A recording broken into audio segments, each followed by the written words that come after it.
A girl went missing after spending the night at her friend's house. In the morning, the bedroom window was wide open, and all of her belongings remained in the room. Police began looking for her, but no one anticipated the dark secrets they would soon discover in the small town. Amanda Lenke was born on June 7, 1991 in Tennessee. She grew up in a large, friendly family with many brothers and sisters. Later, they relocated with their parents to Spring Hill, Florida, where Amanda attended the local middle school. She enjoyed dancing, writing poetry, and playing multiple musical instruments, and she was a very happy child during school breaks. Amanda would always visit her grandparents in the small town of White Cloud. She enjoys spending time there because she has many friends in the town. White Cloud was a quiet and peaceful community of only 1,400 people. The majority of its residents knew each other. Amanda finished 7th grade of middle school in 2004 at the age of 13 and went to White Cloud for the entire summer without supervision or concern for their safety. Amanda spent time with her friends, went for walks, and enjoyed her vacation. On June 20th, she stayed overnight at her best friend's house. They talked, had fun, and went to bed late at night. In the morning, her friend woke up and found Amanda was not in the room. The bedroom windows were wide open. She went to the kitchen and walked around the house, but Amanda was nowhere to be found. Investigators spoke with Amanda's friend, who stated that she did not hear anything that night and that Amanda never told her she was planning to leave. The friend's parents, brother and sister, were present at the time of the disappearance and did not witness anything. Police attempted to locate witnesses who lived near the house but were unsuccessful. No residents noticed anything unusual on the first day of the investigation. Amanda's relatives were outraged by the police's version, claiming she had no problems at home and was happy to spend the summer in White Cloud. They also pointed out that Amanda had left all her belongings, including clothes, in her friend's room. The investigators decided to check the girl's computer for information that could aid in the search. They discovered correspondence with a specific young man, and based on this, the police assumed Amanda fled to meet him, but there were inconsistencies. There was no mention of a possible meeting among these correspondents, and the conversation was about ordinary and everyday issues. Nonetheless, the investigators considered this sufficient to reassure themselves of their correctness.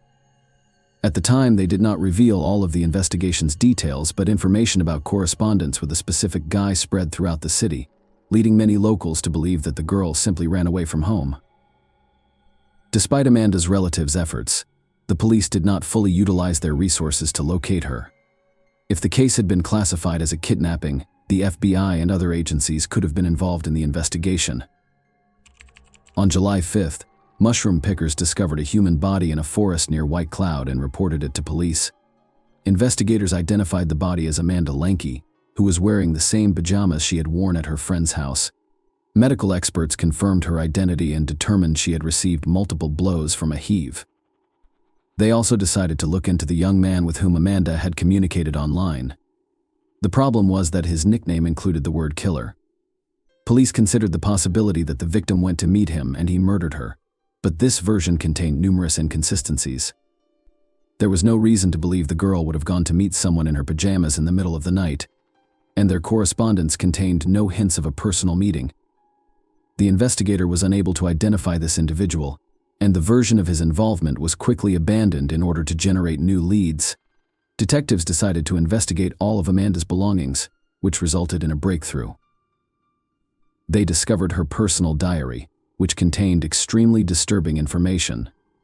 Amanda wrote shortly before her death that a certain man was harassing her, and the following pages were torn out. Investigators suspected his name had been written on them. This diary quickly became the focal point of police investigations into the man's identity. They spoke with all of Amanda's friends and inquired whether the girl had mentioned anything about this.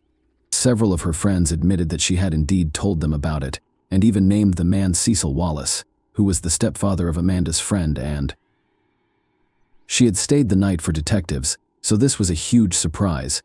They had been looking for the killer all over town and beyond, and in the end, the possible suspect was in the same house as the victim. But the friend's testimony was insufficient to arrest him. Investigators had no substantial evidence against the man. No DNA samples were found on the victim's body, and court documents did not state whether she had been abused. Detectives questioned Wallace, who denied any involvement in the crimes. The police were perplexed as to how the man could have done all of this without being noticed in a small house where his wife and 3 children were sleeping. The detectives were unable to detain Wallace due to a lack of evidence or confession. However, they discovered that Wallace's sister, Candace, worked in the police department handling Amanda's case. She actively assisted her brother and his family during interrogations, literally telling him what to say and how to behave. Other detectives were already handling Amanda's case and questioned the objectivity of the investigation by the local police. However, they could not confirm that anyone other than Candace could be helping Wallace. Investigators questioned the man and his family several times but did not yield any results. They continued to look for leads, but the case stretched on for several years. 4 years after the murder in 2008, detectives turned to the National Center for Missing and Exploited Children for medical help. They dispatched their investigators to White Cloud, where they reviewed all of the case materials, conducted new interrogations, and looked for new leads. Ultimately, they reached the same conclusion as the local detectives: there was insufficient evidence to make an arrest. 3 more years passed, and in 2011, the police received a new lead that changed everything. A 27-year-old Texas girl who grew up in White Cloud visited a news website from her hometown.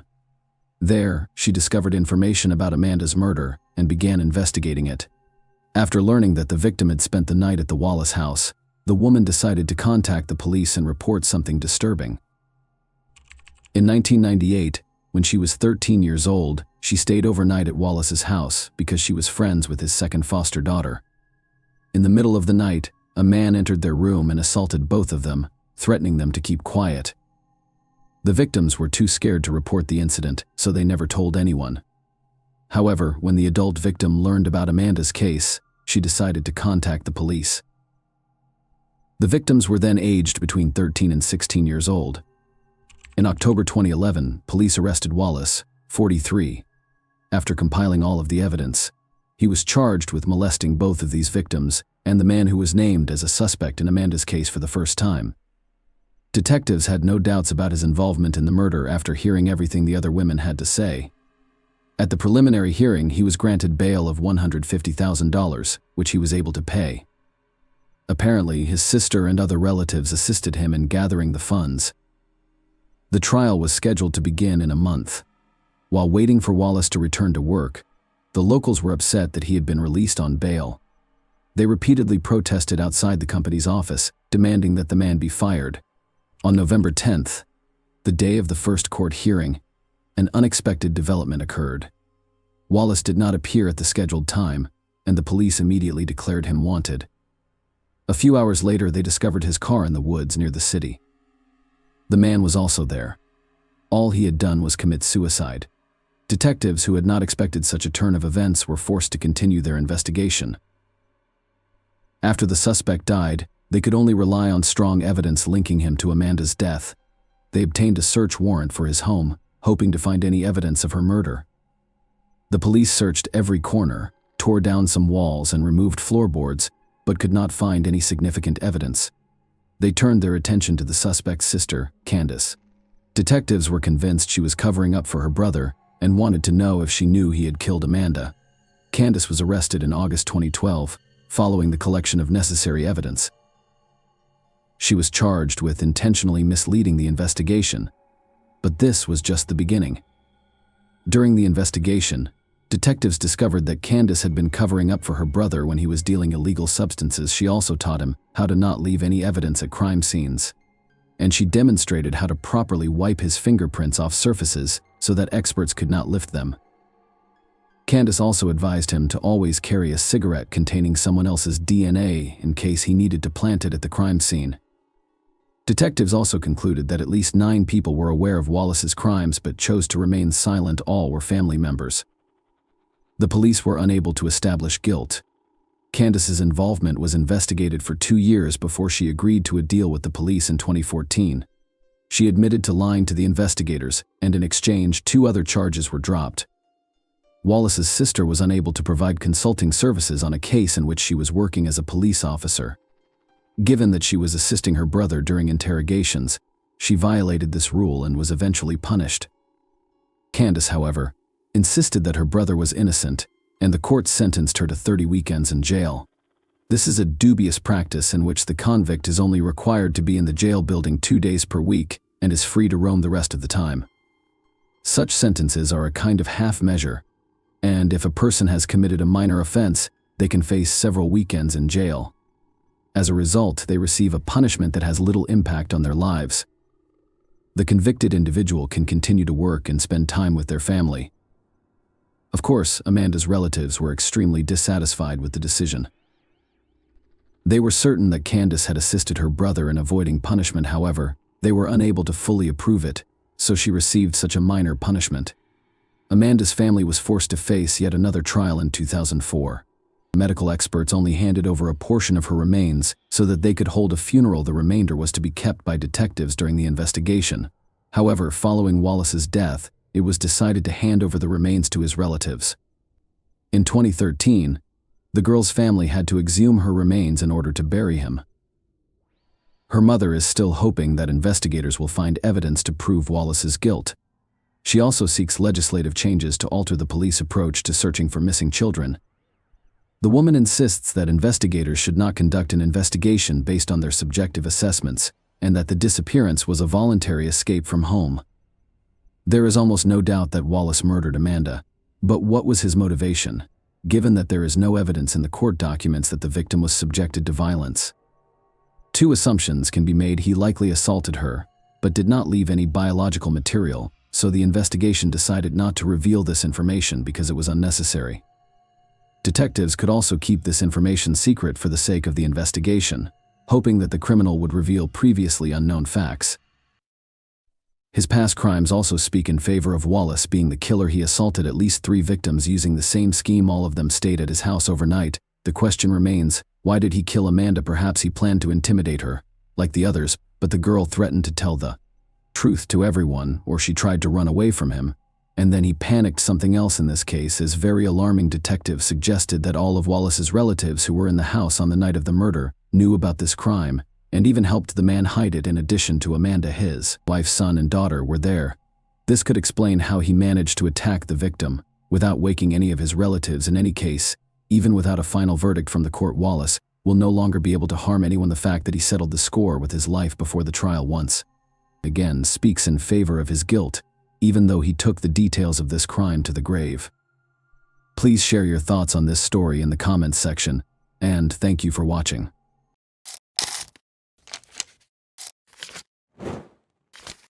Hey guys, welcome to my channel, and today we're going to take a look at another horrible case with you. The phone rang early on April 27, 2006, in a comfortable home in a small Michigan town. The homeowner's previous life was instantly shattered by the sound she heard when she answered the phone, but the second phone call she would have to take 5 weeks later was nothing like that conversation. Whitney Serak, an attractive and outgoing 18-year-old student, was crossing campus to attend a lecture on Wednesday, April 26, 2006. Whitney attended Taylor University in Upland, Indiana, as a freshman. Both Whitney and her older sister were now students at the same university where her parents had previously attended. Whitney actually wanted to attend a different university, but her parents assured her that they would pay 2/3 of her tuition if she attended a Christian university. They wouldn't even cover the cost of her education if she chose to go to a non-religious school. Whitney's decision was clear-cut, given the high expense of higher education. Whitney became anxious as she made her way across campus, negotiating crowds of other students, as she realized how quickly the school year was coming to an end. She was thrilled to spend the summer vacation with her parents in the small Michigan town of Gaylord, but she was also saddened by the thought of bidding farewell to her new friends, whom she wouldn't see again until the fall. During her first year of college, Whitney had made a lot of new friends. She soon found that the older students were just as amiable as the freshmen and had gone through many of the difficulties of college life, so she also had a few older friends. They were willing to help if she asked for advice. Because she thought she might learn something useful, Whitney seized the chance to engage with older students whenever she had it during her studies. Whitney saw a poster asking for student volunteers to help decorate the banquet hall for a celebration honoring the new university president just that morning as she was making her way to her lecture. As she got closer, Whitney found that the majority of the volunteers who had signed up were older than she was. When she heard this, she also wrote her name down. The student had a typical rest of the day. After studying and hanging out with friends, she went back to her dorm room in the evening and fell asleep quietly. Naturally, she had no idea that the events that would alter her life would occur just 24 hours later, when she laid her head on the pillow that night. Whitney got up early the following morning, showered, brushed her teeth, and took her time choosing her outfit. Whitney wasn't conceited, but she wanted to look respectable because she knew she would be interacting with university employees and senior citizens all day. As she got closer to the parking lot meeting place, she noticed some students standing close to a university van. Despite not knowing them, she greeted them with confidence, introduced herself, and since she was the first person they had been waiting for, they all boarded the van. With ease, the car began traveling north on Highway 69 in the direction of Fort Wayne. It was the banquet hall, where the event was scheduled to take place, and it was only an hour away. Whitney immediately started talking to Laura Van Ryn, a 22-year-old who was seated beside her. Another student questioned whether Whitney and Laura were related, despite the fact that they were strangers. In addition to having similar appearances, the two stunning blondes who were tall and slender learned that they had been raised in small Michigan towns. Whitney's hometown of Caledonia, 2 hours south of Gaylord, was where Laura had traveled to study. In addition, they were both younger daughters of devoutly religious parents and were involved in sports, playing football, basketball, volleyball, and running. The students went into the banquet hall as soon as the van came to a stop. It was their responsibility to get ready for the celebration. As they set the tableware, arranged the chairs, and arranged the tables over the course of the following few hours, Laura and Whitney remained together and spoke amicably. The volunteers ultimately determined that their work was finished at around 7 p.m. They took their seats on the van again, and the van drove back south. Laura and Whitney chatted for a few more minutes on the drive, but they soon felt the weariness from their work, just like the other children. They fell silent as they looked thoughtfully out the window at the passing landscape. When the van was within 2 miles of the campus, about 30 minutes later, a bright beam of light filled the van's interior. It quickly grew stronger, bouncing off the faces of those inside, and in a matter of seconds the whole interior of the van was blazing. After a horrified scream, there was total quiet. In a matter of minutes, distressed drivers on Highway 69 called the 911 hotline to report that something horrible had happened. Rescue personnel were shocked by what they saw, even though they had prepared for the worst when they got to the scene. Bodies, glass fragments, and wreckage littered the area. The headlights of a fully loaded truck driven by Robert Spencer were the source of the sudden light that filled the van's interior. While traveling north on the highway, the truck driver had dozed off behind the wheel. The truck didn't stop when it swerved off the road and onto the grassy median strip. After veering back onto the road, it struck the southbound van that was transporting the students. The truck literally tore off the van's back end when it hit it, sending it spinning uncontrollably. The pupils were thrown out and dispersed in all directions, since half of the vehicle was gone. Sadly, 5 of the 9 people in the van could not be saved. But when the rescue crews arrived, they discovered Robert still alive inside his truck. A few hours later, on April 27, Whitney's mother in Gaylord got a call early in the morning. Her husband wasn't at home because he was helping the church rebuild houses following Hurricane Katrina's devastating effects. The coroner, who was on the other end of the line, told the woman that her daughter had died in a terrible accident. The Van Ryn family also had to take a late phone call at the same time, 3 hours south of Gaylord in Caledonia, but they were informed that Laura had survived the same accident and was in critical condition. Early in the morning, the girl's boyfriend, Aaron, and her parents arrived at the hospital. In the hallway, Laura's classmates were already anticipating their arrival. The girl was in a coma, swollen, bandaged, and wearing a neck brace as she lay in a hospital bed. Laura's leg, elbow, collarbone, and ribs were all broken, the family was told, but the brain trauma was the most serious injury. The patient had been stabilized, but it was unclear if she would ever awaken from her coma.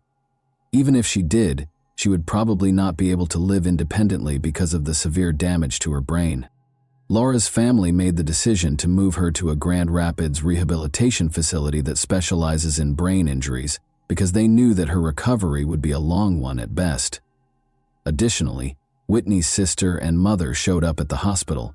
Even though they were only a few feet from her body, The coroner reassured them that they didn't need to identify her and even discouraged them from going inside the mortuary. They were also given Whitney's handbag, which was filthy, stuffed with broken items, and smelled horribly of gasoline. When the handbag was discovered close to Whitney's body, the women knew that her body would be in an even more appalling state. They didn't want to remember her that way, so they couldn't bring themselves to look at the body. They merely returned their daughter's body to Gaylord, their hometown. Whitney's 19th birthday fell on her farewell, so her family chose to play a collection of videos from her past birthdays. More than 1,400 people, or roughly half of the town's total population, came to bid her farewell. She was laid to rest in a closed casket the following day. Meanwhile, Laura's family members, who alternated between sitting in the girl's hospital room, received a startling update. Brain scans suggested Laura would emerge from her coma, but it was not clear when. For the next few weeks, Laura stayed in a coma, but her injuries healed over time, and there were all indications that she would get better. After 30 days following the incident, Laura finally regained consciousness on Tuesday, May 16. At first glance, her brain appeared to be operating normally. It was a miracle, and her family was incredulous. The girl was getting better pretty quickly, and she soon had the ability to sit up and move her hands and legs. Laura's loved ones discovered a lot of new information about her at the same time. Laura's 3-year boyfriend, Aaron, whom she intended to wed after graduating from college, was astounded to see that her eyes had changed from being greenish to a much deeper shade of blue. Additionally, her sister discovered that Laura had a belly button piercing when she inadvertently lifted her shirt. Additionally, the girl appeared to have shifted her teeth to one side. All of this, however, seemed trivial. What mattered most was that Laura was still alive and making progress toward recovery. Or did she? Before long, she did something that caused her family, doctors, and others to question whether her brain was working correctly. A week after emerging from the coma, Laura sat on a hospital bed with her family and medical staff on Monday, May 22. She was given a pencil and paper by the doctor, who asked her to write her name.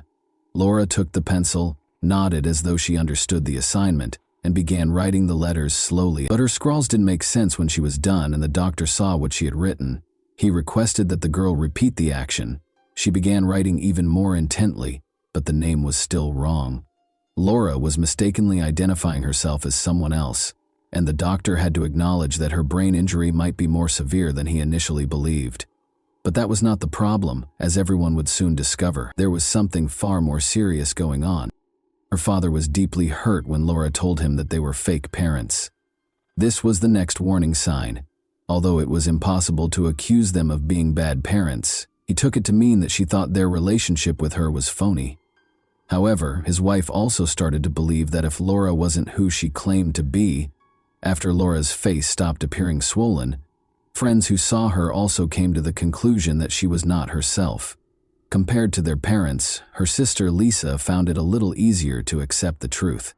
Lisa once paused as she was escorting the girl back to the room following therapy, knelt beside Laura, and expressed her pride in the girl's development. She then requested that she respond to a single question: what was her name? The girl said, Whitney. However, they clarified to her that people who have experienced brain trauma occasionally mispronounce their own names.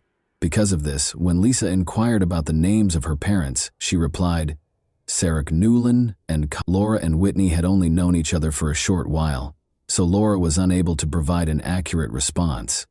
Despite her understanding, Lisa didn't want to frighten the poor girl who was seated in front of her.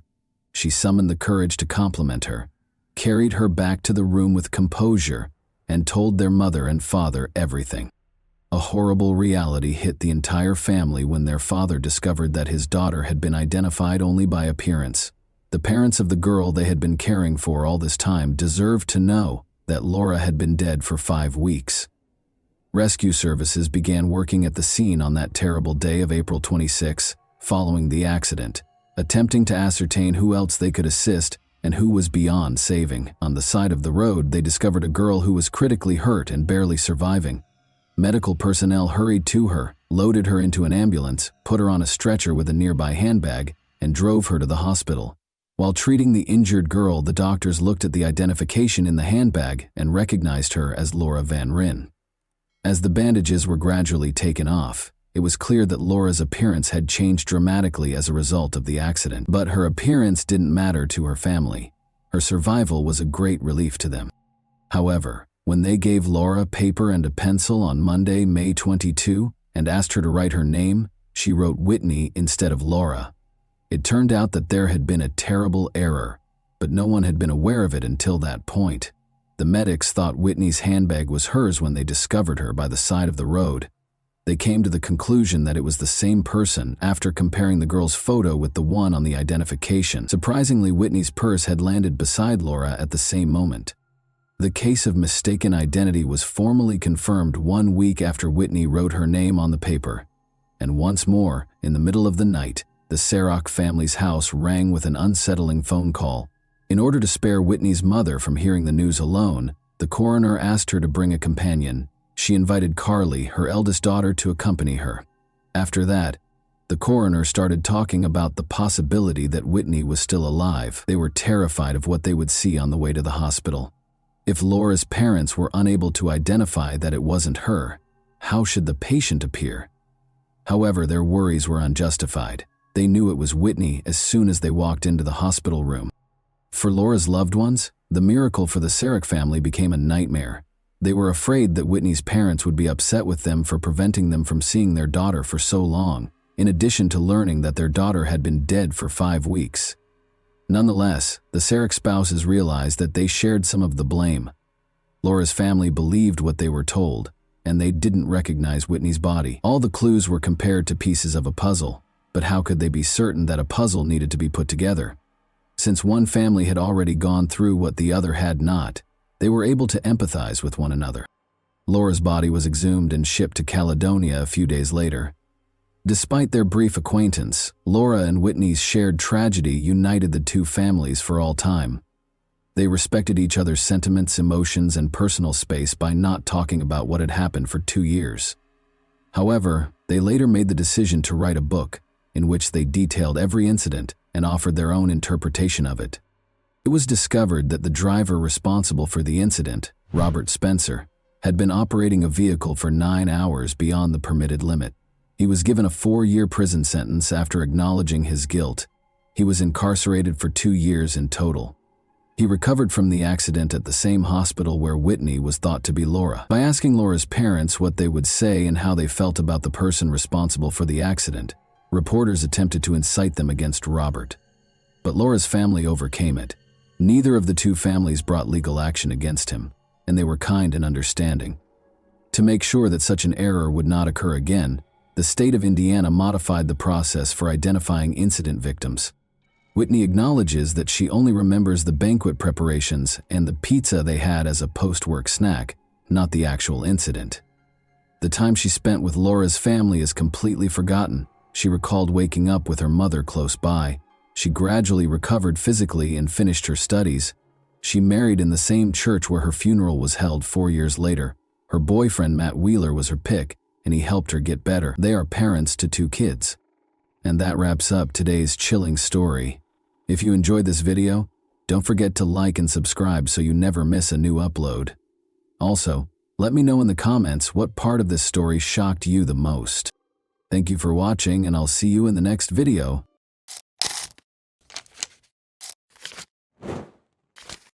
Hey guys, welcome to my channel, and today we're going to take a look at another horrible case with you.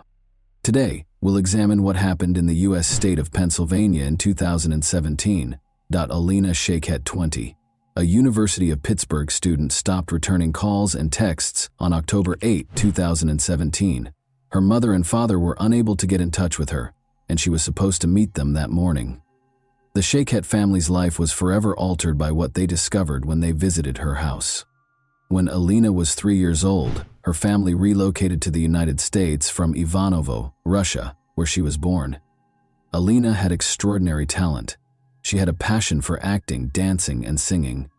Many people were moved by her beauty and passion on stage. At a very young age, Alena became passionate about the performing arts. At the age of 4, she began her journey at the European School of Rhythmic Gymnastics. She started singing solo in out-of-state competitions when she was 5 years old. She attended the Tammy Lee School of Dance in elementary school where she was able to secure prominent roles while showcasing her acrobatic dance routines. Alena quickly picked up dance techniques and styles that most kids would take years to master. She had the honor of performing with a group of much older, more seasoned dancers because of her extraordinary talent. Alena started going to the Broadway dance studio with Karen Prunzik in the 5th grade. She mastered a variety of dance forms, such as ballet, tap, and hip-hop. She even performed as the studio's prima ballerina, staying true to her Russian roots. She participated in Access Broadway and Onstage New York, where she received numerous honors for her exceptional performances over the years.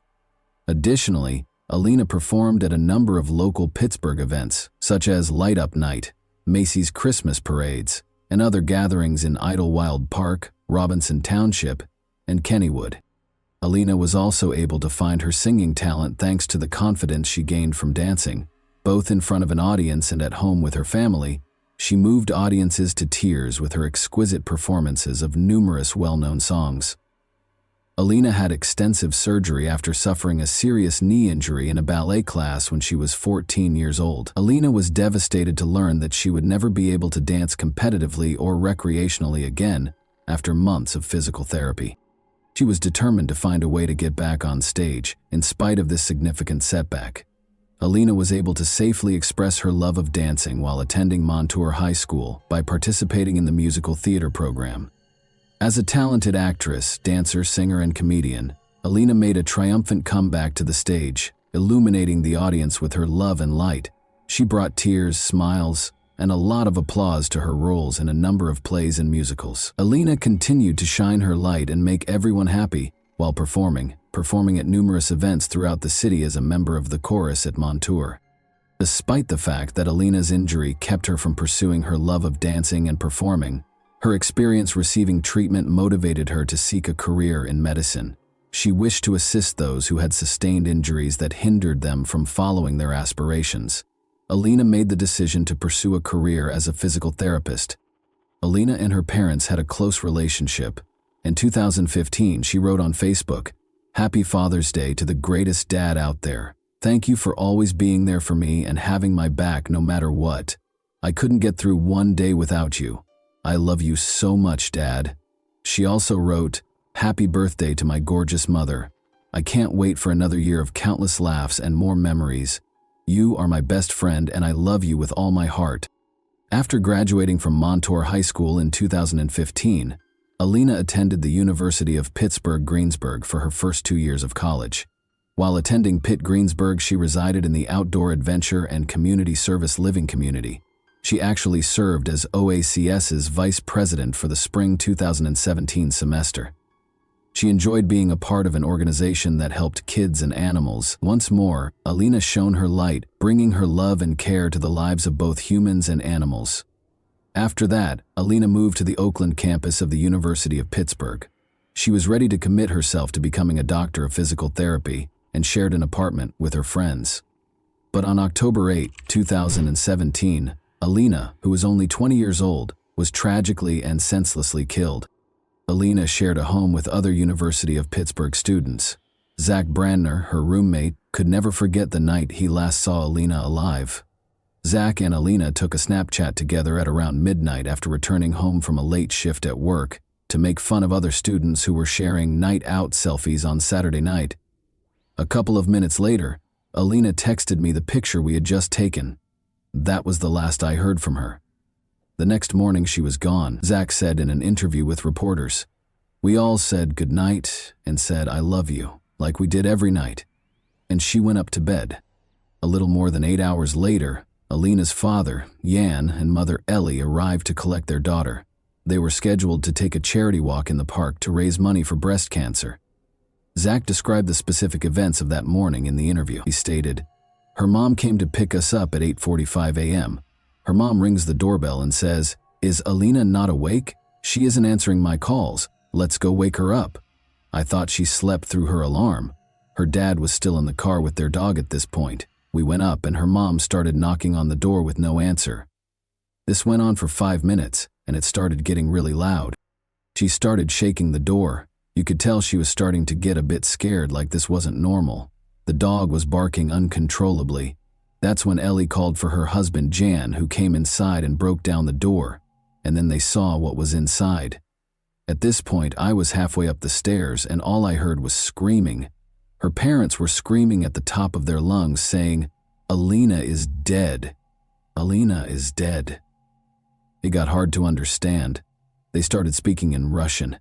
It was horrible. They said it looked like her face had been cut off. Running up, Zach peered inside. Looking for more than a few seconds was too much for him. I went into the room and it was horrifying. There are no words to describe what I saw. She was just lying there with her arms spread out. The whole side of her face was unrecognizable. You could barely recognize it was a face, it was so bashed in. She was lying in a pool of her own blood. As though to remind us that someone's life was at stake somewhere nearby, a siren broke the stillness of the morning. The doctors hurried inside the house as soon as the ambulance arrived. At the door, Alena's terrified mother greeted them with shaking hands and tears in her eyes. Her daughter was lying on the floor, and she led the way to the room. Regretfully, the doctors were forced to announce Alena's death. The police had roped off the house. Police Chief Scott Schubert issued the following statement. "We do not believe at this time that this was a random act of violence. There is no continued threat to Oakland residents and the university communities. However, releasing additional details at this time could be detrimental to the investigation. Our primary interest is collecting sufficient evidence that can be successfully used in a court of law. The investigation is ongoing. I encourage anyone with information that could be helpful to call police headquarters and speak to a violent crime unit." According to Detective Schubert, the medical examiner determined that Shiket's cause of death was homicide and that blunt and sharp trauma to the head was the cause of death. The police actually already had a suspect.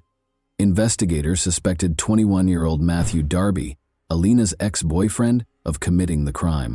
During her time at the University of Pittsburgh-Greensburg, Alena Shiket got to know Matthew Darby. In 2015-16, Darby participated in basketball as a sophomore at the University of Pittsburgh at Greensburg. Darby was reported by Alena, who had broken up with him after she changed schools, for breaking into her house on September 20. She described previous abuse incidents in her police report, writing, "Grabbing, pushing, emotional abuse, jealousy, control." She also stated, "The defendant climbed up the gutter on the side of the house and broke through the second-floor window of my home. He did this because I left him and stopped answering his phone calls." According to Jan Shiketh, he and his spouse Ellie went to court with their daughter last week in order to get a protection from abuse (PFA) order. "For the last couple of weeks, she had told me she tried to stop talking to him," he said about Darby. On September 26th, the day he was arrested on trespassing charges, Darby was released on $10,000 bail in that criminal case. She disconnected his phone number, Facebook, and all that stuff. I heard his name, but I never met him personally. Zach, Alena's roommate, recalled in an interview that he was constantly concerned about Alena and Darby's relationship. "Halfway through sophomore year was when I started finding out that he was abusive," he stated. Zach recounted an incident last month in which Darby stood outside their room and yelled at Alena, saying, "In the time I knew them, around 3 years, there was a lot of fighting. I'm not just saying this because she was my best friend, but Alena was extremely loyal to him. She never cheated on him, unlike him, and it went on for over 20 minutes, and he kept accusing her of cheating on him with this boy outside my window on the first floor. We heard Matthew screaming at Alena. She never did anything. This boy lives in North Carolina, but he was screaming at her. All she was saying was, 'Matthew, please, stop, stop.' He was uncontrollable." Zach clarified that this was just one of the many times Darby would lose his temper without cause. Zach claimed that Darby's demanding behavior carried over to her social media accounts. "We would go out for pizza and everything would be fine, and then he would just turn on her. He would just go crazy for the littlest thing. If she liked a picture of a guy on Instagram, he would go and unlike it because he had her social media passwords," he stated. This was before they broke up. She changed them when she broke up with him.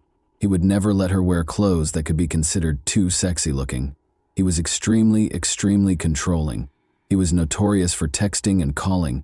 Matthew would call her upwards of 20 times if she didn't answer. He just kept on calling and it just wouldn't stop. She blocked his number after they broke up. According to the police report, Darby broke into their house on September 20 following the breakup. According to Zach, it was approximately 12:30 a.m. when he heard glass shattering outside that evening. He texted his house group chat and ignored it, assuming it was a bottle breaking at a nearby party. Then he heard a shriek coming from upstairs, followed by the sound of someone falling. Alena was yelling for assistance. Because Matthew Darby was in her room at that point, we weren't sure what his intentions were, but now we think it was a failed attempt at murder. We caught him and got him out of her room. Then the police came, and he was arrested. She was scared. You could tell, Zach continued. She didn't feel safe at all. Call logs from Alena's cell phone, which was not at the apartment when she was discovered, revealed that between 4:15 a.m. and 4:15 a.m., she received 5 unanswered calls from a number that turned out to be Darby's, and 4:55 a.m., Sunday.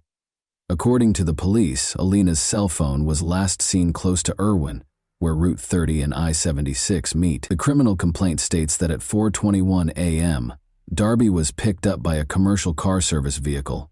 According to the driver, he took Darby to Oakland's Semple Street and Ward Street, which are close to Cable Place. According to him, Darby asked him to wait 10 minutes after getting out of the car. The driver reported that 10 minutes later, Darby asked him to wait for 10 more minutes. About 5 minutes later, the driver got a call on his phone requesting that he wait an additional 10 minutes. He told the police that he could not wait any longer and walked out of the area. According to surveillance footage gathered by investigators, Darby is seen throwing objects into a sewer close to Semple Street, which is close to Alena's home. According to Pittsburgh Police Homicide Detective Edward Fowler, he and other officers discovered a hammer and 2 knives in the same sewer grate. The hammer's claw part seemed to have skin and hair adhered to it. Police asked for a warrant to arrest Darby based on the information above. He was accused of stealing by unlawful taking, burglary, criminal homicide, fleeing to avoid capture, and possessing criminal tools. Matthew Darby was taken into custody in Myrtle Beach, South Carolina, a few days after Alena passed away. A concerned citizen reported witnessing a male tampering with a window at a residence, according to Myrtle Beach police. Officers discovered a man who fit the description when they got there. It was discovered during their investigation that Darby was the male suspect. He was accused of loitering and giving police misleading information in connection with the South Carolina incident. Both of the new charges are punishable by up to 30 days in jail and a monetary fine. During the hearing, a judge in South Carolina refused to grant bond. Because of the pending Pennsylvania warrant, the judge deemed Darby a possible flight risk. The judge informed Darby that he could either waive his right to an extradition hearing or exercise it. Then Darby said he wanted his attorney. When asked to enter a plea to the charges in South Carolina, he also stated that he wanted his attorney. Alena's family and friends, many of whom were Pitt students, crowded the courtroom. Many carried signs raising awareness of domestic violence and Alena's Law, a bill that is currently pending in the state legislature and would give judges the authority to mandate electronic tracking of high-risk domestic abusers. The words, "Our Russian Princess," were written in Russian, on purple shirts featuring a picture of Alena. The judge ordered Darby to stand trial on all charges, including homicide, flight, burglary, theft, trespassing, and possession of a criminal instrument. The back read, "Love shouldn't hurt." According to evidence presented by the prosecution, Darby spent the night of October 7 and the early hours of October 8 on the campus of Duquesne University, where he spoke with Raymond Marr, a university police officer. Darby wanted to know how to get to Brodart Hall. According to Marr, security cameras caught Darby at several locations on campus, including the student union, which Darby was permitted to enter so he could charge his phone. He claimed that Darby appeared apprehensive and had a faint alcohol odor. Prosecutors have presented a picture of a man they claim is Darby standing in a campus elevator that evening while sporting a striped shirt with the Miller Beer logo embroidered on it. When Darby was arrested, he had that shirt among his belongings. Days later, authorities said that on Friday, January 19, 2018, prosecutors presented evidence that showed Matthew Darby on an elevator at Duquesne University, just hours before he is accused of killing his ex-girlfriend Alena Shekit in her Oakland home. David Schrager, Darby's lawyer, contests that the video depicts Darby hours later. Darby ordered an Uber just after 4 a.m., and it drove him from Brodart Hall to a street next to Alena's house. The driver gave a statement. According to Schrager, the passenger could have been anyone using Darby's Uber account. 3 days after Alena's death, Darby was arrested by police in Myrtle Beach, South Carolina, after he had left the Pittsburgh area. 2 knives were seen in an Oakland sewer grate in a photograph taken by Pittsburgh homicide investigators. The knives were gathered as proof. After allegedly stabbing and beating his ex-girlfriend to death, Matthew Darby is accused of throwing the knives as he left her house. David Schrager, Darby's lawyer, stated that he was not shocked by the result because preliminary hearings had a low standard for evidence. "We have a lot of discovery. We have to do a lot of evidence gathering," he stated. He insisted that Darby was innocent, saying, "We're going to get to tell our side of the story at a later time. There is no forensic evidence. There is no testimonial evidence," he stated. "All we have is a lot of circumstantial evidence, and that provides a maybe." Using 4 required aggravating factors: that he was the target of a PFA brought by the victim, that she was a prosecution witness against him, and that he had a history of felony convictions involving violence or the threat of violence, prosecutors declared they would pursue the death penalty against Darby. In order to avoid the death penalty, Darby consented to enter a guilty plea to first-degree murder, which carries a mandatory life sentence. Alena Serak was a bright, energetic college student who wanted to work with young children as a physical therapist. It was her dream, her father Serak stated, and she worked so hard. "She was the best person in the world. I lost my beautiful princess," he said while weeping. He said, "I don't know what else to say." He said his daughter was popular, friendly, and loved to sing and dance. His words, "She made everyone happy. She had such a bright future. He has taken Alena from us in an unimaginable way," Jan Serak remarked of Darby. "He has stolen so much from us, including a future with our daughter. Without her daughter, there wouldn't be a wedding gown, a graduation, kids, or family vacations. My daughter died." It's a very short phrase, but it's strong enough to shock and paralyze every single cell of my body when I have to pronounce that phrase. Ellie Serak claimed that because her brain was not designed to understand those words, her mouth was not intended for them. After Darby was accused of breaking into her house, she recalled sitting with her daughter in the courthouse. She applied for and was granted a protection order against abuse. She claimed that her daughter still harbored feelings for the man she feared. According to Ellie Serak, she wanted to help him. She didn't want that PFA to go to jail, according to her daughter. She wished to shield and assist him. She expressed to her mother her desire for him to stop bothering her. She inquired as to whether Darby found joy in destroying her daughter. "He failed," she informed him. Darby, wearing a red jumpsuit from Allegheny County Jail with a white long-sleeve shirt underneath, only answered Judge Manning's questions. Darby was given the mandatory life sentence without the possibility of parole for first-degree murder, and when asked why he was entering a guilty plea, he responded, "Because I am guilty." In addition, Darby entered a guilty plea to charges of trespassing, burglary, theft, and possession of a criminal instrument in relation to the murder of Alena Serak. Darby entered a guilty plea to trespassing in a different case where he had broken into Alena's apartment 2 weeks prior to the murder. But a year later, Darby filed a post-conviction petition claiming ineffective legal assistance with new attorney Joseph Hudak. Darby claimed in his filings that Thomas Farrell, his lawyer at the time, had not adequately explained the case or conducted a risk analysis. The Allegheny County District Attorney's Office responded that Darby's claims would not be successful, but it acknowledged that a hearing on the issue might be required. The decision is based on a precedent known as the Coordinate Jurisdiction Rule, which states that judges in the same jurisdiction should not overrule one another, rather than any potential merit for Darby's claim. Joseph Hudak, Darby's new lawyer, said, "This is the first step in taking back Darby's life sentence." He said, "I think Darby has been totally mischaracterized, and I believe Darby is guilty at the most of third-degree murder, and a jury might find him guilty of voluntary manslaughter." Hudak said Darby's lawyer should not have pushed him to enter a first-degree murder plea. Hudak stated, "I don't think the evidence ever supported a death penalty verdict," adding, "And there was so much mitigation, I don't think he would have received the death penalty anyway." Darby hasn't given up on his goal of being released from prison, but his attempts haven't been successful thus far. He is presently incarcerated for life. Alena was a remarkable young lady. She exuded vitality, love, and vitality. Everyone around her felt special because of her caring nature. Every room she walked into was made brighter by her amazing smile. Everyone felt like they were in on the joke because of her infectious laugh. She was living, not merely existing. The Shakettes are proud of the legacy Alena has left behind and the light she has brought into the world, despite the fact that her family misses her terribly. And that wraps up today's chilling story. If you enjoyed this video, don't forget to like and subscribe so you never miss a new upload. Also, let me know in the comments what part of this story shocked you the most.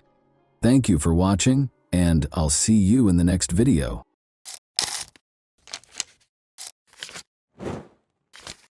Hey guys, welcome to my channel, and today we're going to take a look at another horrible case with you. A prosperous physician living two lives, a future mother in need, a watchful twin sister. Additionally, an overheard conversation made the innocent victim aware of what was going on. This story had everything it needed to be one of the most dramatic. The media, however, mostly ignored it. The story, however, followed the finest traditions of Greek tragedy and took place in Ohio in the 2000s. It took not one, but two deftly placed traps to capture the offender, whose behavior and intentions will cause you to reevaluate your level of trust in the people you let into your home and your heart. Michelle Baker was prepared to become a wife and mother at the age of 33. When her friend introduced her to the amiable young physician Maynard Mincing, happiness appeared to be imminent. The 33-year-old Maynard had prior married life experience. They had similar interests in medicine and a desire to assist others, because Michelle was an EMT in the fire department, because Maynard was the ideal woman, successful, attractive, and charming. Michelle thought she had won the lottery. The relationship between Michelle and Maynard was like a fairy tale from today. Her boyfriend moved into Michelle's home in Hoover Heights, Ohio within a month. Maynard's children from a previous marriage would visit on the weekends. Michelle saw how happy he was spending time with his children and knew he would be ecstatic when she informed him that he would once again be a father. She was right. There were no limits to his joy. Maynard started searching for a new house right away so that the young family could live together, and he paid $320,000 for a beautiful and comfortable nest. When Maynard proposed that they go to Key West, Florida, where they would get married at sunset while standing barefoot on the sandy beach, Michelle was ecstatic. The enamored couple left for Florida, but Maynard changed his mind on the first day of their romantic weekend. In order to have a traditional ceremony with his family present, he requested that Michelle postpone the impromptu wedding. Michelle ignored this obviously fabricated justification because she still fervently desired to start a family. The two went to a restaurant for dinner that night. The meal went smoothly, but Michelle felt a sharp pain in her abdomen and saw some faint bleeding after she left. She was terrified that she might lose the baby, of course. She was relieved that there was nothing to be concerned about because her fiancé was a doctor. He asked her to try to fall asleep after putting her in bed. The pain went away the following day, but when she got home, Michelle thought it wouldn't hurt to visit Dr. John Shea, her physician. When the doctor confirmed that the fetus was developing normally, she exhaled with relief. Since it was Michelle's first pregnancy, he was sure she was just concerned. She was concerned that the fetus might be affected because she had endometriosis in the past. However, Michelle had a challenging pregnancy. Unidentified spasms and inexplicable bleeding became frequent occurrences, perplexing the medical staff who were unable to come up with a clear explanation. Maynard, who would soon marry Michelle and be the father of their child, thought it would be the ideal opportunity to confess his lingering feelings for his ex-girlfriend, Tammy Wynn, as if the physical suffering wasn't enough. To all of their friends, Maynard had painted Tammy as a horrible person, despite their complex past. As it happened, he was unable to forget her. After realizing that this was the true cause of her boyfriend's wedding postponement, Michelle valued his candor and chose to put even more effort into their relationship rather than break it off. But on July 1, 2000, Michelle's confidence in her future husband swiftly dwindled. Michelle stayed at home taking care of her own chores while Maynard went out of town to go fishing with a friend. Michelle switched on the radio and tuned into a local station, lost in her activities. She heard her beloved order a song for another girl, and it hit her like a ton of bricks. Maynard's voice sounded exactly like the caller. Michelle stood frozen, listening to the discussion with great interest. Michelle's heart fell when the DJ asked the man his name and he said, Maynard. She was suspicious of her fiancé's true location. She requested a ride from her neighbor to Maynard's ex-girlfriend Tammy's house. When she saw them together on the street, her suspicions were validated. Michelle went up to the man and told him she was ending their relationship. When Tammy entered the discussion, she disclosed that she was unaware that Maynard was living with Michelle. I'm staying with a friend, he had been telling her. The unfaithful fiancé was immediately evicted from Michelle's house. However, the man wasted no time in attempting to regain Michelle's favor. He called her a few days later and asked her to join him for a picnic so they could chat. He asked Michelle if they could reconcile and expressed regret for his error. She pardoned him because he seemed so sincere, but when Michelle became really ill, the picnic had to be called off. She was in such terrible shape that she was unable to even leave the park restroom. Her bleeding and cramps came back, but this time she also experienced the inability to keep food down. The doctor, who Michelle rushed to see, found nothing alarming. The doctor determined that stress was the cause of her symptoms after the ultrasound revealed that the baby was healthy. Michelle's twin sister, however, saw a fascinating coincidence. She asked Michelle if she found it odd that she was in excruciating pain whenever they were with Maynard. Michelle's sister's suggestion appalled her. She recalled that Maynard had poured her drink at the picnic before the second severe pain episode, and that he had brought glasses from the bar during their dinner in Florida just before she became ill the first time. With her drinks, though, what could he have done? Even though they had discussed the wedding once more and their relationship appeared to be back to normal, Michelle couldn't deny her sister's sensible observation. She also couldn't get rid of the impression that Maynard and his ex-girlfriend weren't entirely over. Michelle once again followed her gut and drove to Tammy's house, where her fiancé's car was parked, when Maynard informed her that he would take the kids to Florida for the weekend. Through an open window, she could hear a conversation between two people she saw inside. She was stunned by what she heard. Maynard responded that he thought he had already dealt with the child when Tammy asked him what he intended to do about it. Michelle came to the conclusion that the only way to keep Maynard as far away from the child as possible was to call the police. Michelle went to report her suspicions to the police. The detectives, however, were dubious after hearing her story and found it hard to accept that someone would try something so unbelievable. They had never seen anything like it in all the years they had worked as police. Although department rules forbade testing pregnant women, the police wanted Michelle to take a lie detector test. As a result, they rejected the notion and told her up front that, given Dr. Minsing's professional status, they would require strong evidence before they could arrest him. Michelle had to handle things herself because there wasn't much they could do in the interim. Michelle demonstrated her abilities as a true detective. With the assistance of a friend, she concealed a tiny video camera inside a fake plant on the kitchen counter and arranged the flowers so that it recorded everything that took place behind the kitchen table. Then, like all famous spies, she asked her boyfriend to join her for dinner and asked him to pour her a soda as she grilled steaks outside. Michelle excused herself under a false pretense and proceeded to the bathroom to pour the soda into a bottle after Maynard handed her her glass. She was horrified to find residue of some substance, not a tiny bit but a noticeable amount of some sort of drug at the bottom of the glass. She calmly poured the soda from the hidden bottle into the glass and went back to the table, trying not to show that she was in shock. However, Maynard kept getting calls from Tammy, so Michelle was unable to continue dinner in a composed manner. "Do you know why Tammy is upset?" he asked Michelle over the phone after he finally left.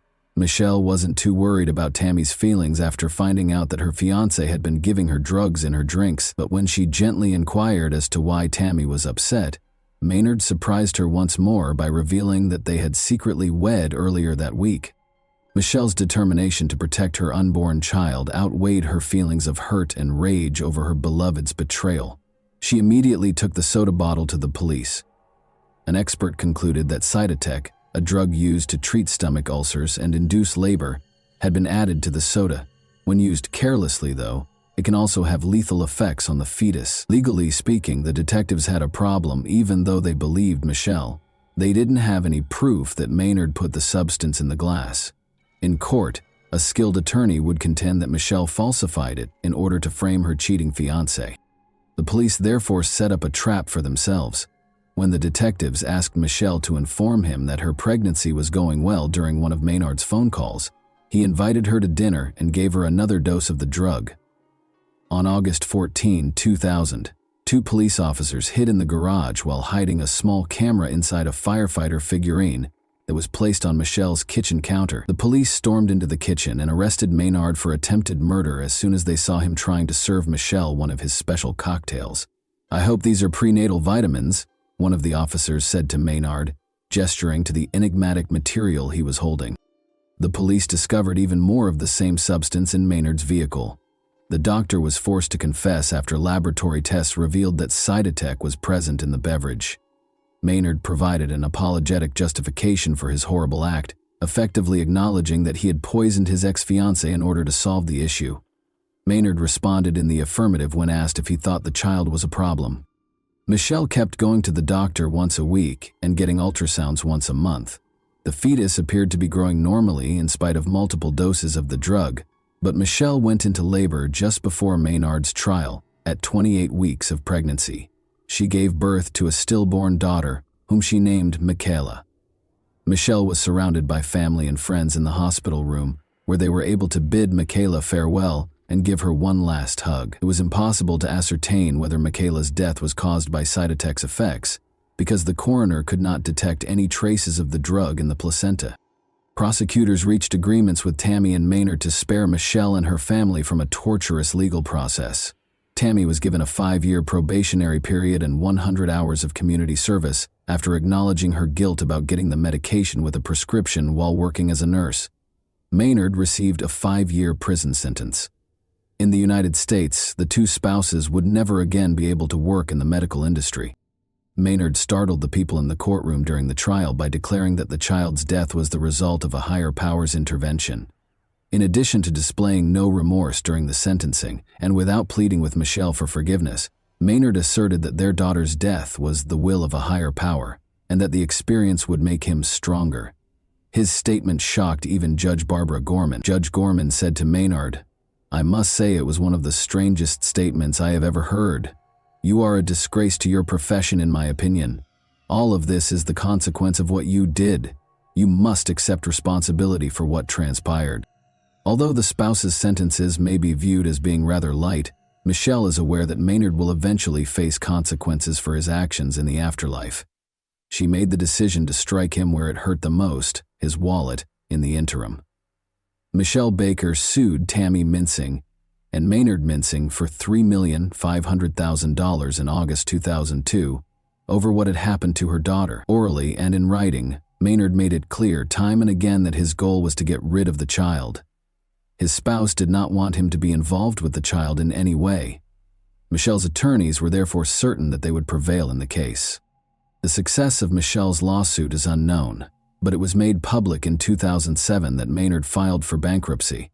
In 2013, the Mincing name reappeared in the obituary of Maynard's father, a prominent local youth organization founder.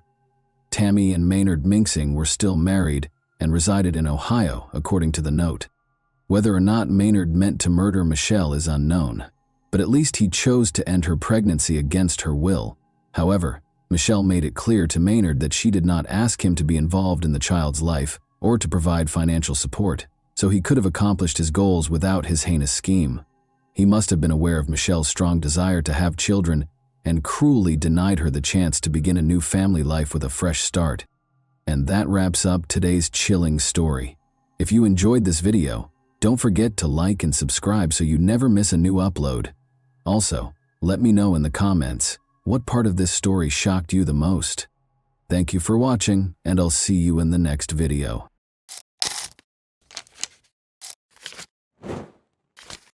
Hey guys, welcome to my channel, and today we're going to take a look at another horrible case with you.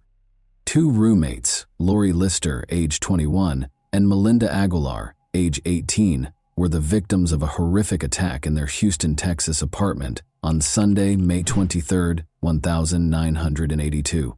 They appeared to be the target of a man who was obviously trying to kill them. He restrained them and tried to drown Lori in the bathtub of their apartment. Melinda managed to get away though by feigning fainting and then plunging headfirst from her balcony. She asked for assistance and she and her roommate were saved with the help of a neighbor. As he tried to escape, the offender, Cory Watts, 28, was taken into custody. Nobody could have predicted that he was suspected of killing nearly 100 other women in addition to being involved in these 2 attempted murders. In 1982, he admitted to the murders of 13 women and was sentenced to 60 years in prison. Then, in a startling turn of events in the early 2000s, this man, who had committed multiple murders, was about to be released from prison. He was reclassified as a nonviolent felon as a result of a contentious court decision. Remarkably, well-behaved nonviolent felons could have 3 days taken off their sentence for every day they served under Texas law. Model inmate Watts had accrued enough time deductions to be eligible for release on May 9, 2006. The public, police, and relatives of the victims were all in complete shock and terror. Everyone was plagued by the unanswered question, why? How could a murderer like him be freed against all logic? What possible reason could there be for releasing a serial killer who has killed numerous people? Richard Eugene Watts and Dorothy Mae Young were the parents of Carl Eugene Watts, also known as Cory, who was born in Killeen, Texas, on November 7, 1953. His mother was a kindergarten art teacher, and his father was a private first class in the Army. Watts was raised by his mother after his parents divorced before he turned 2. After they moved to Inkster, Michigan, Dorothy Mae married Norman Caesar, a mechanic, in 1962. The 2 of them had 2 daughters. Watts and his sister fought meningitis when Watts was 8 years old. He was held back in school for an additional year and missed the 3rd grade because of the illness, which almost took his life. Watts was temporarily housed at Herman Kiefer Hospital, where he required isolation from other patients and spinal taps. Journalists reported that Watts' body temperature rose to dangerously high levels, which raised questions about possible brain damage. His family observed a change in his personality after his illness. His memory deteriorated, his attention span was shortened, and he became shy, quiet, and introverted. Having been held back a grade and experiencing chronic insomnia, Watts struggled to keep up academically. His sleep cycle was disturbed by violent dreams in which he battled and killed the evil spirits of women. At the age of 12, Watts started to enjoy his sleep-induced fantasies of torturing and killing girls and young women. When asked later about his crimes and the reason he killed his victims, Watts explained that he wanted to free their spirits because they had evil eyes. Watts began stalking girls at this time, still a teenager, and it's believed he may have killed his first victim before turning 15. Police identified Watts as the attacker in the July 29, 1969 attack on 26-year-old Joan Gave when she was 15 years old. Watts knocked on Joan's apartment door while delivering his newspaper, and when she opened it, he attacked her severely. He carried on with his delivery route as if nothing had happened, with no remorse. Cory was arrested at his residence as a result of Joan's quick reporting of the incident to the authorities. He was then ordered to receive mental health care at a mental hospital in Detroit called the Lafayette Clinic. A psychiatric evaluation indicated a delusional thought process and a full-scale IQ of 75, indicating mild intellectual disability. He did poorly in school, but a police officer later said he was very, very intelligent and had a great memory. On November 7, 1969, Watts was discharged from the Lafayette Clinic. Watts received a football scholarship to Lane College in Jackson, Tennessee, after graduating from high school in 1973, despite having academic difficulties. After 3 months, though, he was expelled on charges of stalking and assaulting women. Watts' expulsion was also influenced by suspicions surrounding his ruthless killing of a female student. Even though there was not enough evidence to convict him, he moved to Houston, Texas after being expelled. Cory and his girlfriend Dolores Howard welcomed their daughter, Nikisha Watts, in 1979. Cory and Dolores, however, went their separate ways and broke up soon after her birth. Following that, Cory married Valeria Goodwill. Not long after they were married, Valeria saw that Cory was acting strangely. He broke candles, melted them on a table, rearranged furniture all the time, chopped up houseplants with knives, and strewn trash all over the floors without cleaning up after himself. Furthermore, He would abruptly depart after intimate moments, going missing for a few hours.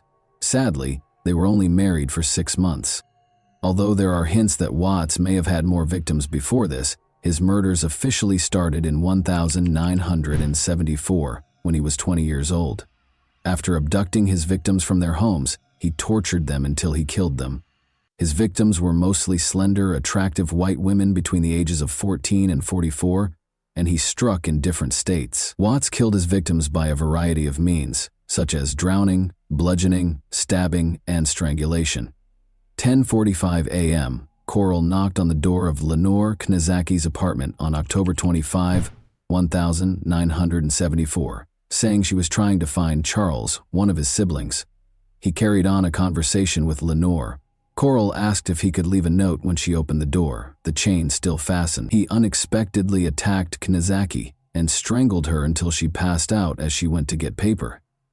Lenore later called the police, but they couldn't find her attacker. Gloria Steele, 20, was thought to be Watts' second victim and was brutally murdered and tortured 5 days later on October 30, 1974. Gloria was a mother and a Western Michigan University student.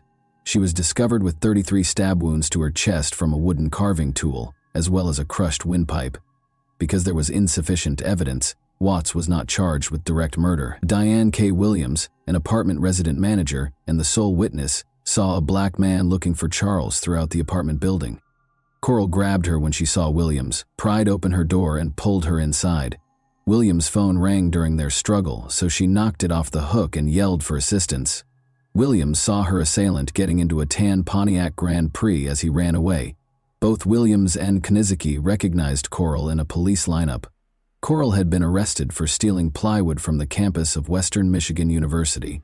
On November 16, 1974, he was arrested and charged with assault and battery in connection with the Knizacki and Williams cases. Watts was moved to the Center for Forensic Psychiatry in Michigan after being diagnosed with antisocial personality disorder and attempting suicide with a length of cord at the Kalamazoo Mental Hospital. When asked about Gloria Steele's death in 1975, he confessed to attacking about 15 other young women and acknowledged being close to her the day before she passed away, but he denied being the cause of her death. Under a search warrant, Detroit police searched Watts' home and found a wooden carving tool, but no evidence connecting him to Gloria's death. Watts was given a year in the county jail after entering a no-contest plea during his trial for the assault and battery of Knizacki and Williams. When Watts was evaluated by psychologists, they described him as incredibly dangerous, lacking regret for his crimes, reckless, careless, emotionally distant, and prone to relapsing. Following that, he killed 5 women in a series of attacks that took place in the Detroit area over the course of a year. One odd finding was that most of his crimes took place on Sunday mornings. An Ann Arbor newspaper gave the offender the sinister moniker, Sunday Morning Slasher, because of this peculiar pattern, which added to the mystery surrounding the timing of these horrific attacks, which all took place at approximately 4 a.m. On April 20, 1980, Shirley Small, then 17 years old, was fatally stabbed twice outside her Ann Arbor, Michigan home. On July 13, 1980, 26-year-old Glenda Richmond was the target of a similar attack. Although there was not enough evidence in either case to convict, Watts' traits were evident. On September 14, 1980, 20-year-old graduate student Rebecca Huff was discovered dead after suffering about 50 stab wounds, the first murder that can be directly linked to Cory. On October 6, 1980, a 20-year-old named Darby survived an attack, but he suffered serious injuries, such as muscle weakness and partial paralysis. Agnes, a 30-year-old woman, raised the alarm on her way back from a Halloween party on November 1, 1980, and barely avoided being attacked by a hooded man who looked like Watts. She recognized Watts from pictures, but there was still some doubt because of the dark surroundings. When Watts became the focus of local homicide investigators in July 1980, a task force was established to investigate the Sunday slashings. Watts was intermittently monitored, and in November, a court order permitted officers to equip his vehicle with a tracking device. Around 5 in the morning on November 15, 1982, Ann Arbor patrol officers were near Main Street when they noticed a suspicious man in a car following a woman as she walked home.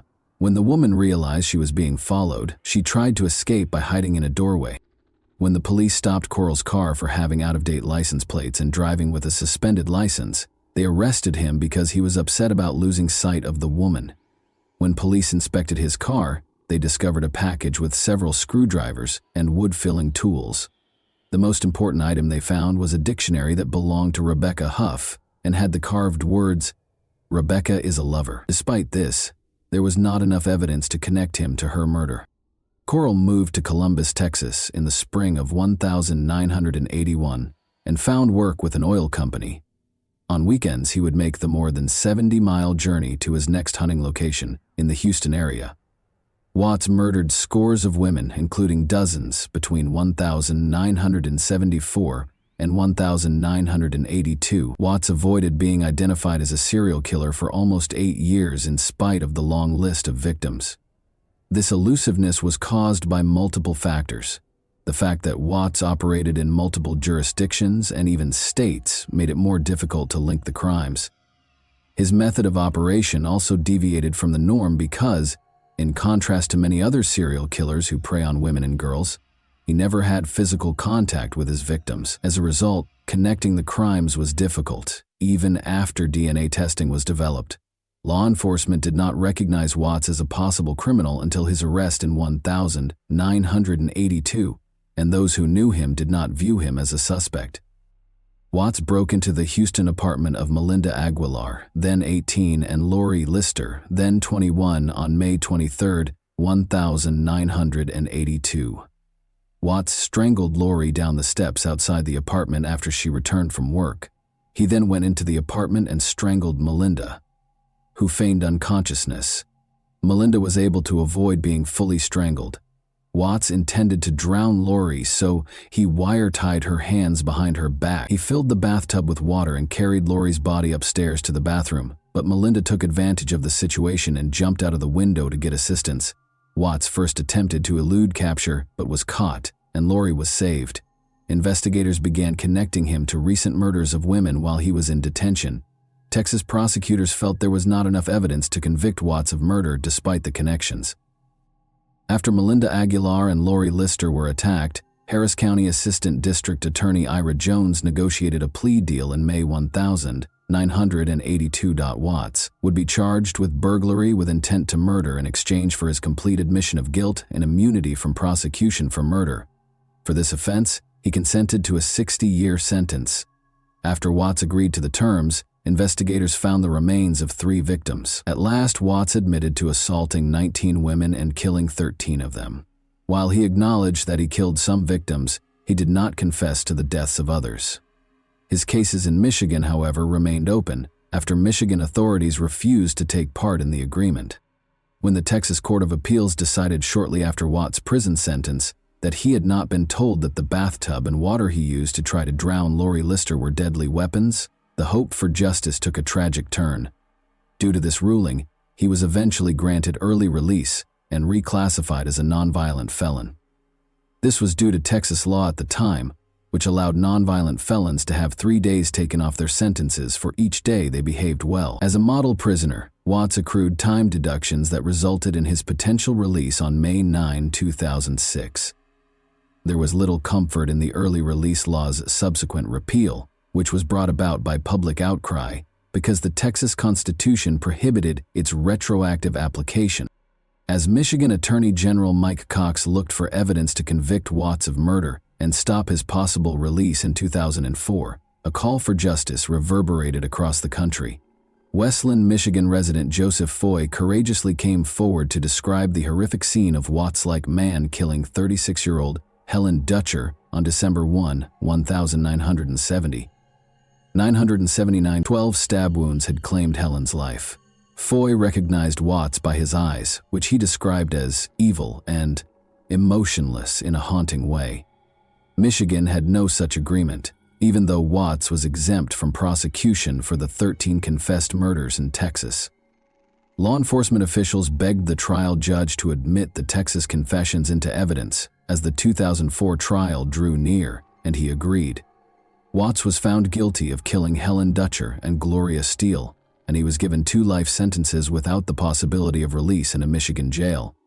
He was given a sentence on November 17, 2004, to serve his time in an Ionia, Michigan, maximum security prison. But a few years after this sentence started, on September 21, 2007, he died in a Jackson, Michigan hospital from prostate cancer.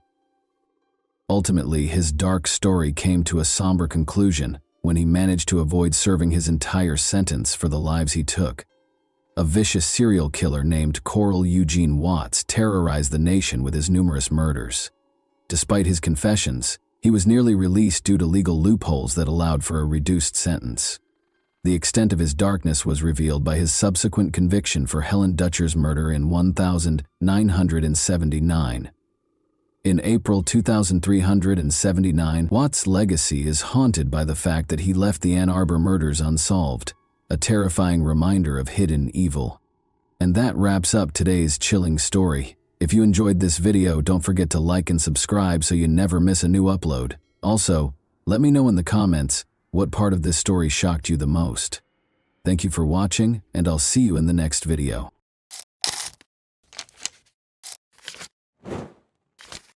Hey guys, welcome to my channel, and today we're going to take a look at another horrible case with you. The video you just watched was recorded right before Christopher Gregor realized that the police had finally discovered his son's whereabouts. Christopher's life was forever altered by a single, terrible, and heartbreaking secret recording. When Cory was brought to the hospital in critical condition, the police were called. Cory's father had darker plans for his own son, but Cory only wanted to please him and keep him happy. The community would be shocked when all of Christopher's sinister secrets were exposed. A tragedy happened on April 2, 2021, a few days after the unsettling video of Cory running by himself on the treadmill was released.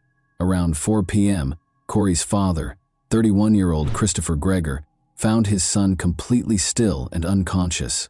Cory was taken right away to Southern Ocean County Medical Center in Stafford the next day, where he was examined by qualified medical professionals. The fight to save the child started inside the room. The doctors worked quickly and diligently, but Cory's condition deteriorated. He had a seizure during a CT scan, which made his already precarious condition even worse. At 5:03 p.m., Cory died in spite of all efforts to save him. April 2, 2021. However, something even more horrifying was about to be discovered by the doctors. They found multiple bruises on Cory's body as they examined him. Additionally, the treadmill video alluded to a sinister possibility and nearly provided an explanation for how such a tragic event could have occurred. The entire community would be shocked by the shocking information that the investigation would reveal. However, the case took another unexpected turn. Christopher, Cory's father, called Child Protection Services immediately after the doctors declared him dead. He stated that Cory had been with his mother, Brianna, on April 1, 2021. She soon found herself at the center of an expanding investigation, but some information about his parents' upbringing would eventually point to a dark trend. The story started in 2014, when Brianna, Cory's mother, became pregnant with Cory. Christopher Gregor was the father. At first, Christopher didn't even know Cory existed. Authorities first discovered Christopher as Cory's potential father when Brianna applied for state assistance. A paternity test in 2018 verified that Cory's father was in fact Cory's father. The parents' dispute over custody began at this point. They had never been married, so they weren't divorced, but they both wanted to be in charge of raising Cory. Although it took almost a year for Christopher to start seeing Cory, he began to abide by child support orders as the custody dispute progressed. Following a court settlement, Christopher was given custody of Cory during the week. In the end, they resided in Monroe with Christopher's parents, but he eventually moved to Barnegat. At first, Brianna supported this choice because she thought it was crucial for Cory to have a relationship with his father in order to give his life a sense of completion. However, this choice would permanently alter her life. Brianna became aware of some oddities as Cory started to spend more time with his father. Brianna once saw that Cory had a busted lip when he came home from his father's custody. Christopher said it had happened by accident during a soccer match when she questioned him about it. It would not be long before the terrible reality of the situation was revealed. But it wasn't the only instance. Brianna discovered injuries on Cory's face, arms, and legs shortly after he returned from Christopher's house around Halloween 2019. Additionally, there was a noticeable slap mark on Cory's face. Cory was too afraid to respond when Brianna questioned him about it, but Brianna soon discovered that Christopher was the one torturing his own son. She made the decision to act to protect him because she knew something was seriously amiss. She informed the Division of Child Protection and Permanency, DCPP, and the police about Christopher's behavior, but the authorities did nothing about the complaints. Despite Brianna's best efforts, nothing was done and the case was closed. This was only the beginning of a trend in which Brianna's concerns were disregarded by the authorities. Christopher accused Brianna of drug addiction and demanded full custody of Cory as soon as she complained. By March 2020, the court had given Christopher sole custody of Cory, leaving Brianna with only visitation rights. Brianna persisted even after losing the fight for custody of Cory. She recorded several cases of Cory's body having bite marks and inexplicable bruises. She repeatedly warned the State Child Protective Services caseworker, but her requests were largely ignored. Cory frequently had fingerprints on his arms and legs when he got home, and once he had blood accumulating at the corners of his eyes. Years went by with the authorities taking no meaningful action, and his father's abuse persisted. Christopher was still in complete custody, in spite of Brianna's protests. But on April 1, 2021, a devastating discovery altered everything. When Cory visited with his mother, he told her about the treadmill incident.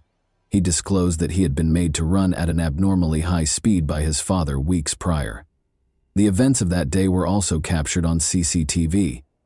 On March 20, 2021, Christopher and Cory were seen on camera entering the Atlantic Heights Clubhouse Fitness Center. Even after Cory fell several times, the video showed Christopher pushing him onto the treadmill and then raising the difficulty levels.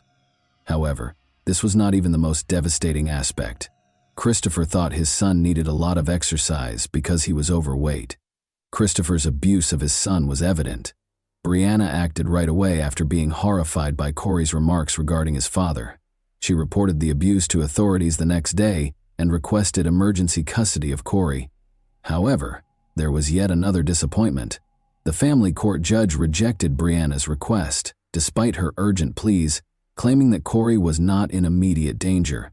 They had no idea that danger was lurking around every corner. But that same day, April 1, 2021, in the afternoon, Brianna took Cory to a nearby hospital to have his bruises examined. After examining Cory, the doctors told Brianna that he was fine despite a few bruises on his body. As a result, he was released at around 1 in the morning.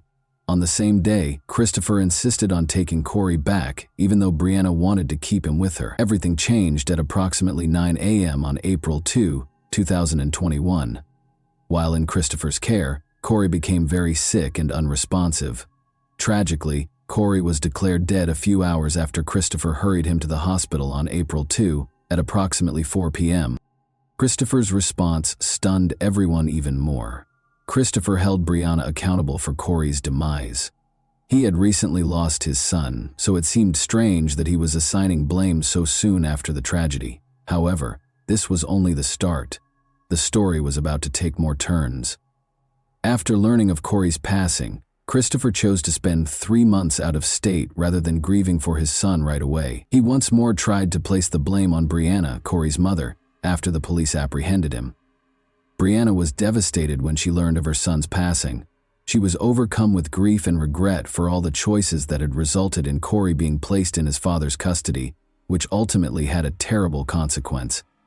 However, she was committed to using the legal system to secure justice for Cory. The trial to ascertain the cause of Cory Masciolo's death finally started. Christine Lento, the prosecutor, began the trial on April 30, 2024, by claiming that they had enough proof to charge Christopher with killing his son Cory. Lento asserted with assurance that Cory's death was caused by his father's ongoing abuse. However, Mario Gallucci, Christopher's lawyer, refuted these allegations by presenting Christopher as a responsible father. Gallucci maintained that the treadmill video was unrelated to Cory's demise and proposed that Cory passed away from sepsis, an infection found during a medical examination. There were conflicting views regarding Cory's cause of death, which led to a legal battle. As evidence was presented and witnesses testified, this legal battle took an intriguing turn. The case initially started to show how Christopher mistreated his son. The first witness called by the prosecutor was Cory's first-grade teacher. The teacher stated in her testimony that she frequently observed bruises on Cory's body after March 2021, when he was in his father's custody. She also noticed a discernible shift in Cory's conduct at school. He was quieter and more reclusive. The purpose of these observations was to highlight the possible abuse that Cory endured while under his father's supervision. In addition, Dr. Ye Kiawong testified before the jury about Cory's April 1, 2021 visit with him, together with his mother. Dr. Ye Kiawong clarified that he saw marks that indicated bleeding beneath the skin, in addition to bruises all over Cory's body, especially on his chest. Dr. Yang confirmed that he did not see sepsis symptoms when Cory was released from the hospital, when the prosecutor asked him if he did. According to this testimony, Cory's death was not caused by an infection. Additionally, according to Dr. Ye Kiawang's testimony, Cory seemed healthy prior to his April 2, 2021 visit to his father's home, raising the possibility that something happened while Cory was in his father's custody. William Doyle, a triage nurse at Southern Ocean Medical Center, was called as a witness to provide information about Cory's condition following his visit with his father. Doyle described how he witnessed Christopher take Cory to the ER on April 2, 2021, which helped to clarify Cory's condition when he got to the hospital. When Dr. William Doyle first saw Cory, the prosecutor asked him what he noticed. Cory's serious and critical condition when he arrived at the hospital was justified by Dr. Doyle's statements. In order to refute the charges, the defense attorney asked Carolyn Greger, Christopher's mother, to testify about the calls she got from Christopher about Cory and the reasons he made the decision to leave right away. Carolyn began by saying that she had been informed about Cory's condition. Christopher had implied that Brianna might have done something wrong to Cory, she said. She continued by saying that they began getting threatening phone calls at random, accusing Christopher of being a murderer. Christopher chose to escape because of this. Additionally, Brianna had come to their home and threatened them, according to Christopher's mother.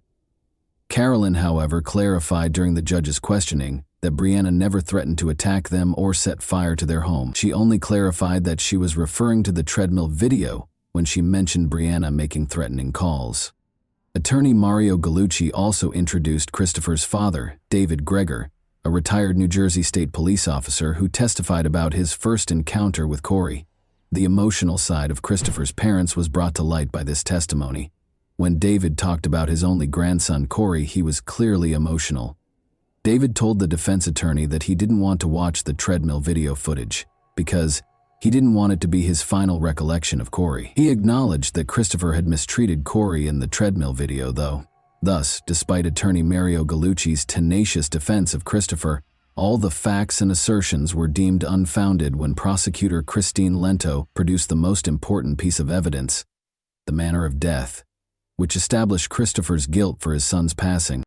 Cory passed away from blunt impact injuries to his chest and abdomen, which included liver laceration and contusion, left pulmonary contusion, and heart laceration. These injuries in Cory's case could not have been caused intentionally by him. Certainly, it wasn't suicide. The distribution and pattern of these injuries support the idea that they were caused by someone else. Therefore, from the perspective of a medical examiner, homicide is defined as any death that is connected to the actions of another person from an epidemiological or public health perspective. According to crucial testimony from Dr. Thomas Andrew, Cory's fatal injuries resulted from blunt force trauma to his chest and abdomen, which caused a large laceration in his heart.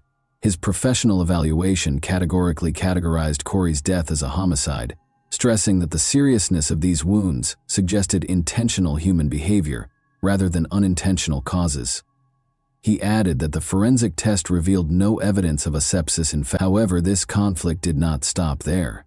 One more testimony remained. Dr. Michael Baden, another forensic pathologist, gave the Ocean County jurors an opposing viewpoint. According to Dr. Baden, Cory's death was due to natural causes, such as pneumonia complications. Dr. Andrews' conclusions and interpretation were directly at odds with this testimony. Jurors in Christopher Gregor's trial had to carefully consider the evidence put forth by both sides due to the case's complexity caused by the divergent expert opinions. Lento claimed that the treadmill footage that the prosecutor's office had recovered spoke for itself, notwithstanding the defense's claims that Cory passed away from natural causes like sepsis or pneumonia. That video contained all the information the jury required. The last day of judgment to decide whether Christopher was guilty or not was May 31, 2024. The jury ultimately rendered a decision after taking into account all of the evidence that was put forth by the defense and prosecutor. Christopher was convicted of endangering a child's welfare and aggravated manslaughter. The more serious murder charge against him, however, was dropped. Potential prison terms for aggravated manslaughter ranged from 10 to 30 years.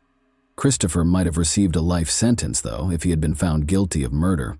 The courtroom was filled with a range of emotions following the jury's verdict, with some people feeling relieved and at peace, and others feeling sad and incredulous. The entire scope of Christopher's punishment would be decided at his sentencing hearing on August 20, 2024. A civil court battle also took place in the midst of the criminal proceedings. Cory's mother, Brianna, filed a lawsuit against the DCPP, claiming that their carelessness and inaction had not shielded Cory from the abuse that finally claimed his life.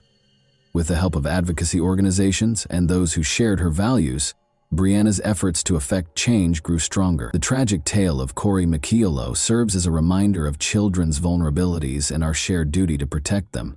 However, it raises the question, did the jury make the correct choice?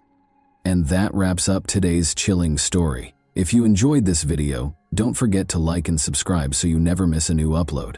Also, let me know in the comments, what part of this story shocked you the most? Thank you for watching, and I'll see you in the next video.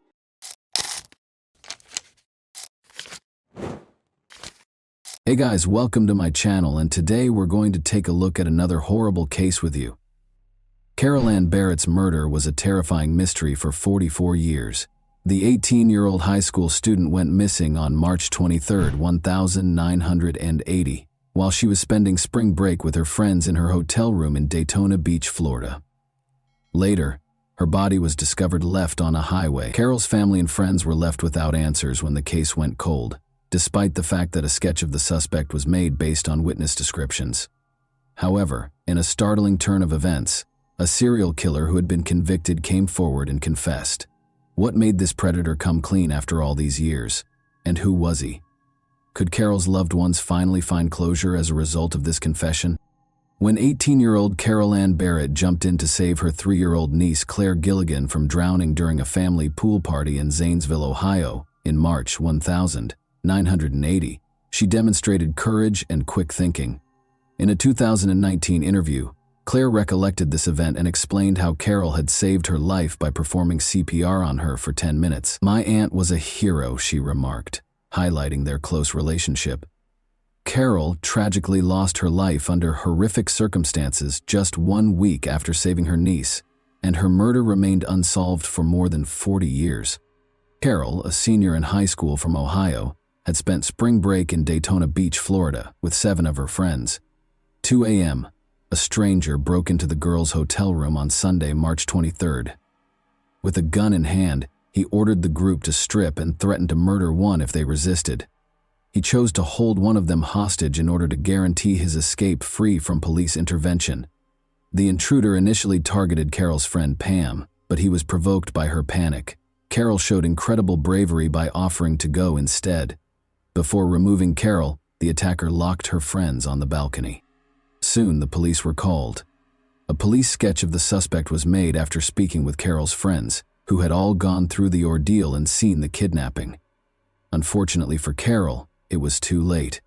Carol's body was found dead in a ditch beside I-95 in Jacksonville, Florida, on Monday, March 24, 1980.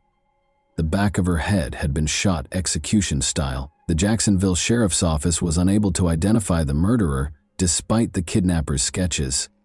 Although the case was still pending, Carol's family was deeply affected emotionally by the crime's brutality. Carol was a happy, intelligent adolescent who enjoyed collecting watches before her life was suddenly taken from her. In a 2019 interview, her niece Claire Gilligan stated, I've held on to one of her watches like it's $1 million.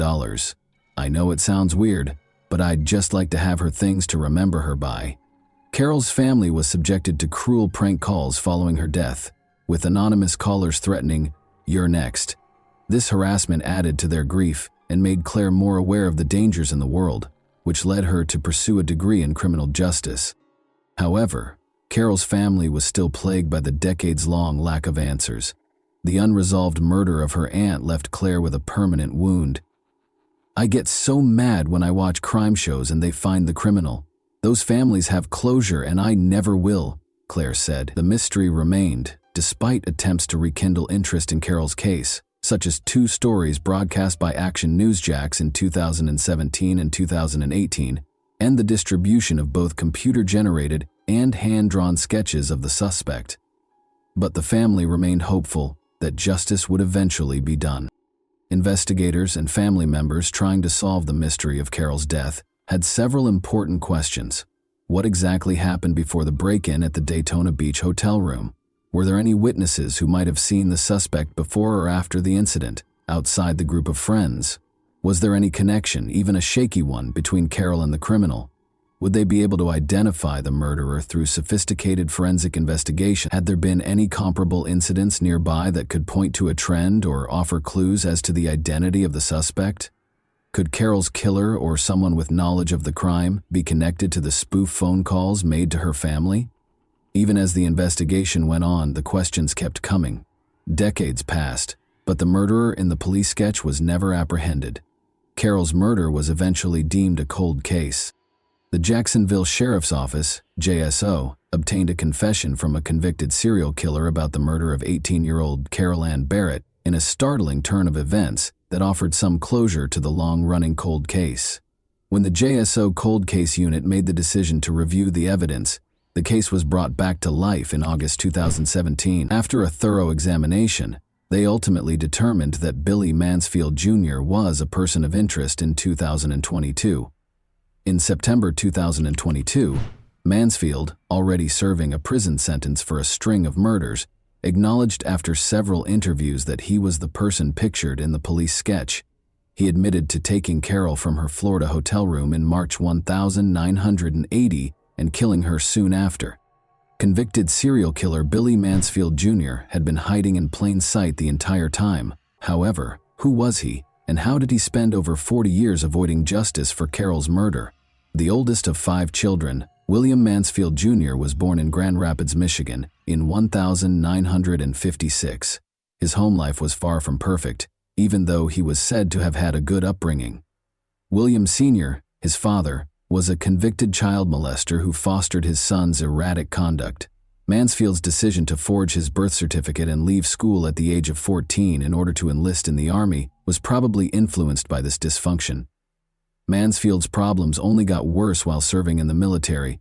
He started experimenting with drugs and became severely addicted to alcohol, which led to treatment at a Tampa Veterans Administration hospital. He married Phyllis Spilemaker in 1975 in an attempt to lead a normal life, but by 1979, things had fallen apart. Phyllis decided to raise their 2 children alone in Michigan. In her unsettling portrayal of Mansfield following their divorce, Phyllis claimed that he was a closeted bisexual who brought men home from gay bars and had sex with them in front of her. Mansfield's terrible deeds were made possible by his traumatic upbringing and destructive decisions. He followed a startling and repulsive path influenced by his past, abusing and killing women and girls. Mansfield was accused of sexual misconduct by a babysitter in Grand Rapids, Michigan, in January 1977. He received a sentence of 36 months of probation and 6 months in jail. However, he violated his parole and was sent back to prison shortly after his release for assaulting 2 teenagers in a rural part of the city. Mansfield was housed in the same cell as fellow prisoner Albert Lee III, who admitted to Mansfield that he had kidnapped and murdered 11-year-old Linda Vanderveen from a Grand Rapids school crossing. Later, after serving a year, Mansfield would use this information to testify against Lee in exchange for a reduced sentence, which led to his release. However, these prison terms had little effect on his desire for violence. Mansfield forced 18-year-old Pamela Sherrill into his van and abducted her on June 19, 1980. After driving her to a rented trailer, he attacked and hurt her. Mansfield was evading capture when Sherrill called the police to report the assault. Mansfield was arrested in Santa Cruz, California on November 23, but was later freed after posting bail. Mansfield was then released once more to hunt down his next victim. The body of 29-year-old Renee Saling was found dead in a drainage ditch beside Buena Vista Road in Watsonville, California on December 7, 1980. The previous day was the last time her husband had seen Renee, a mother of 3. Her clothing was ripped when she was discovered, and there were obvious signs of assault. Her blouse and pants had been pulled down to her ankles. She had been strangled, according to the coroner's report. Police created descriptions of 2 suspects based on witness statements, young men in their 20s who were probably related to one another. 4 days later, a rookie police officer in Winnemucca, Nevada, brought Mansfield and his brother Gary, age 23, in for interrogation. Despite lying about their identities and ages, they fit the suspect profiles in terms of their physical characteristics. The brothers were arrested at California's Humboldt County Jail. The Mansfield brothers were charged with murder in connection with the death of Renee Saling and were arraigned in a Watsonville court on December 16. They were known as the Bag Brothers by the media because they covered their heads with paper bags to shield possible witnesses' statements. On February 4, 1981, Justice John Marlowe ordered the Mansfields to stand trial for Renee's murder, despite their not guilty plea. The Hernando County Sheriff's Department in Florida secured a search warrant in mid-March 1981 in order to excavate the Mansfield family's Spring Hill, Florida property. After an informant claimed that a body had been buried on the property, this action was taken.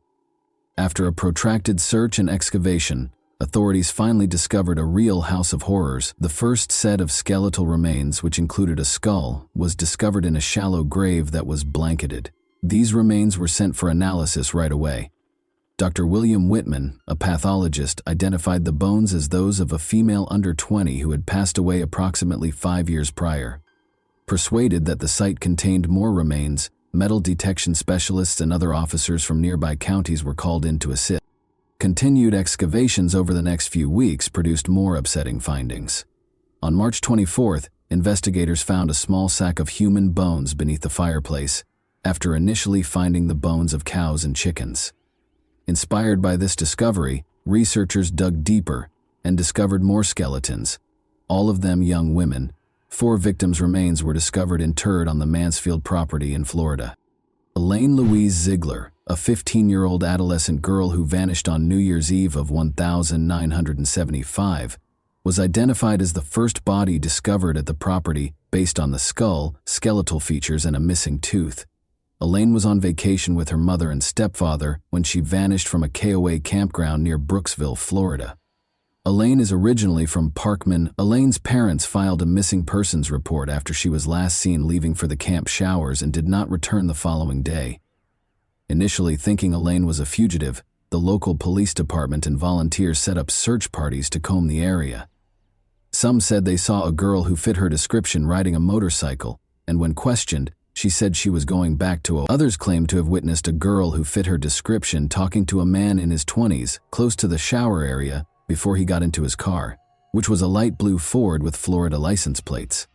Among the remains was a young girl's skull, which Dr. Michael Charney, a now retired professor of anthropology, sent to Colorado State University for reconstruction.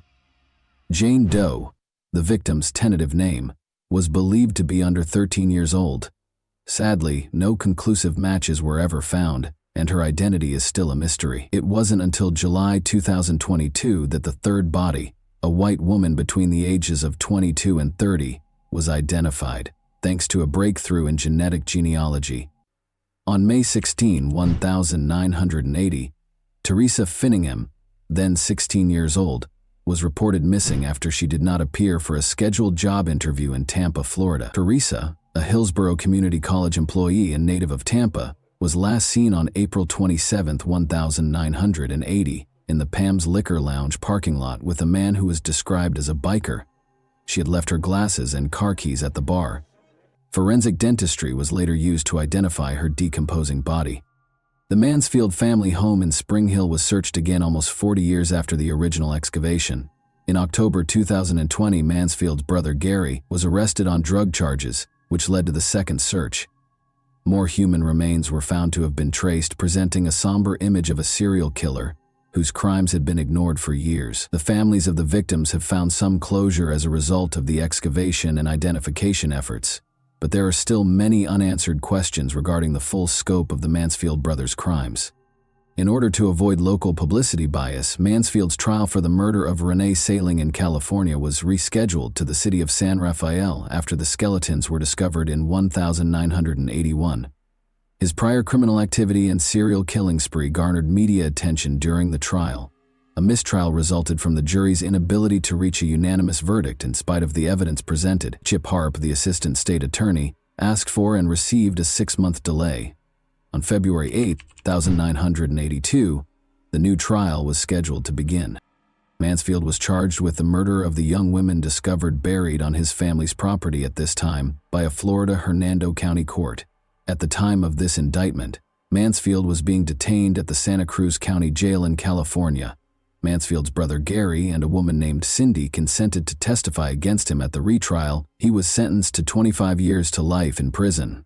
Initially claiming innocence, Mansfield entered a guilty plea to all 4 murders as part of a plea deal at the Hernando County trial for the Florida killings, earning him 4 life sentences. He acknowledged, "I am pleading guilty because I am guilty of the charges and have no other reason," in a prepared statement. Despite early setbacks, Mansfield was ultimately found guilty and given several life sentences, which guaranteed his incarceration and prevented additional harm. His brothers and other witnesses' participation was essential in obtaining these convictions, underscoring the significance of thorough legal and investigative procedures when handling repeat offenders. The horrific findings on Mansfield's property, in particular, served as a sobering reminder of the extent of his violent tendencies and the difficulties law enforcement had in apprehending him. New developments in forensic investigation have led to the recent discovery of yet another of Mansfield's victims after decades of incarceration. Following several interviews, Billy Mansfield Jr. admitted in September 2022 to kidnapping 18-year-old Carol Ann Barrett from her hotel room in Daytona Beach and killing her soon after. Her body was discovered in a ditch 44 years prior to this admission. How many more unidentified victims could Mansfield be connected to? It is hoped that by cooperating, police will be able to solve other unsolved cases.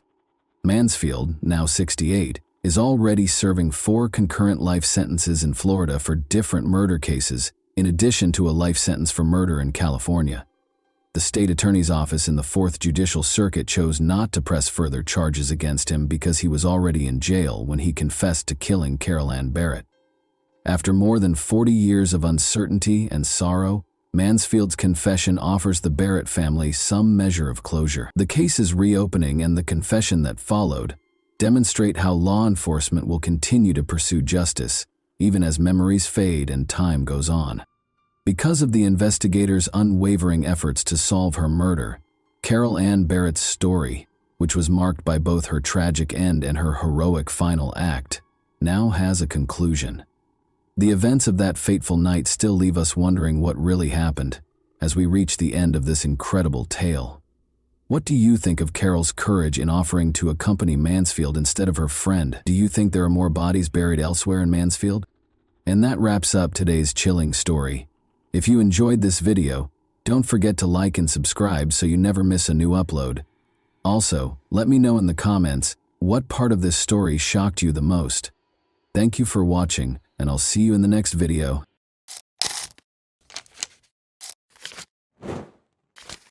Hey guys, welcome to my channel, and today we're going to take a look at another horrible case with you. Sometime between 7 and 7:30 p.m. on the evening of May 30, 2012, 19-year-old Britney Wood got ready and left her mother's home in Mobile, Alabama. Everyone thought Britney was going to see a friend, but that wasn't the case at all. Britney's real destination was her uncle Donnie Holland's house, but no one around her knew it.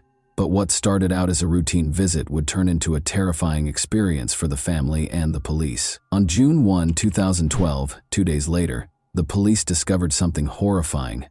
A terrifying crime scene was revealed when Donnie, Britney's uncle, was discovered in his car with a gunshot wound to the back of his head. A layer of mystery was added by the startling and bloody scene, which grew more intense as Britney Wood mysteriously disappeared.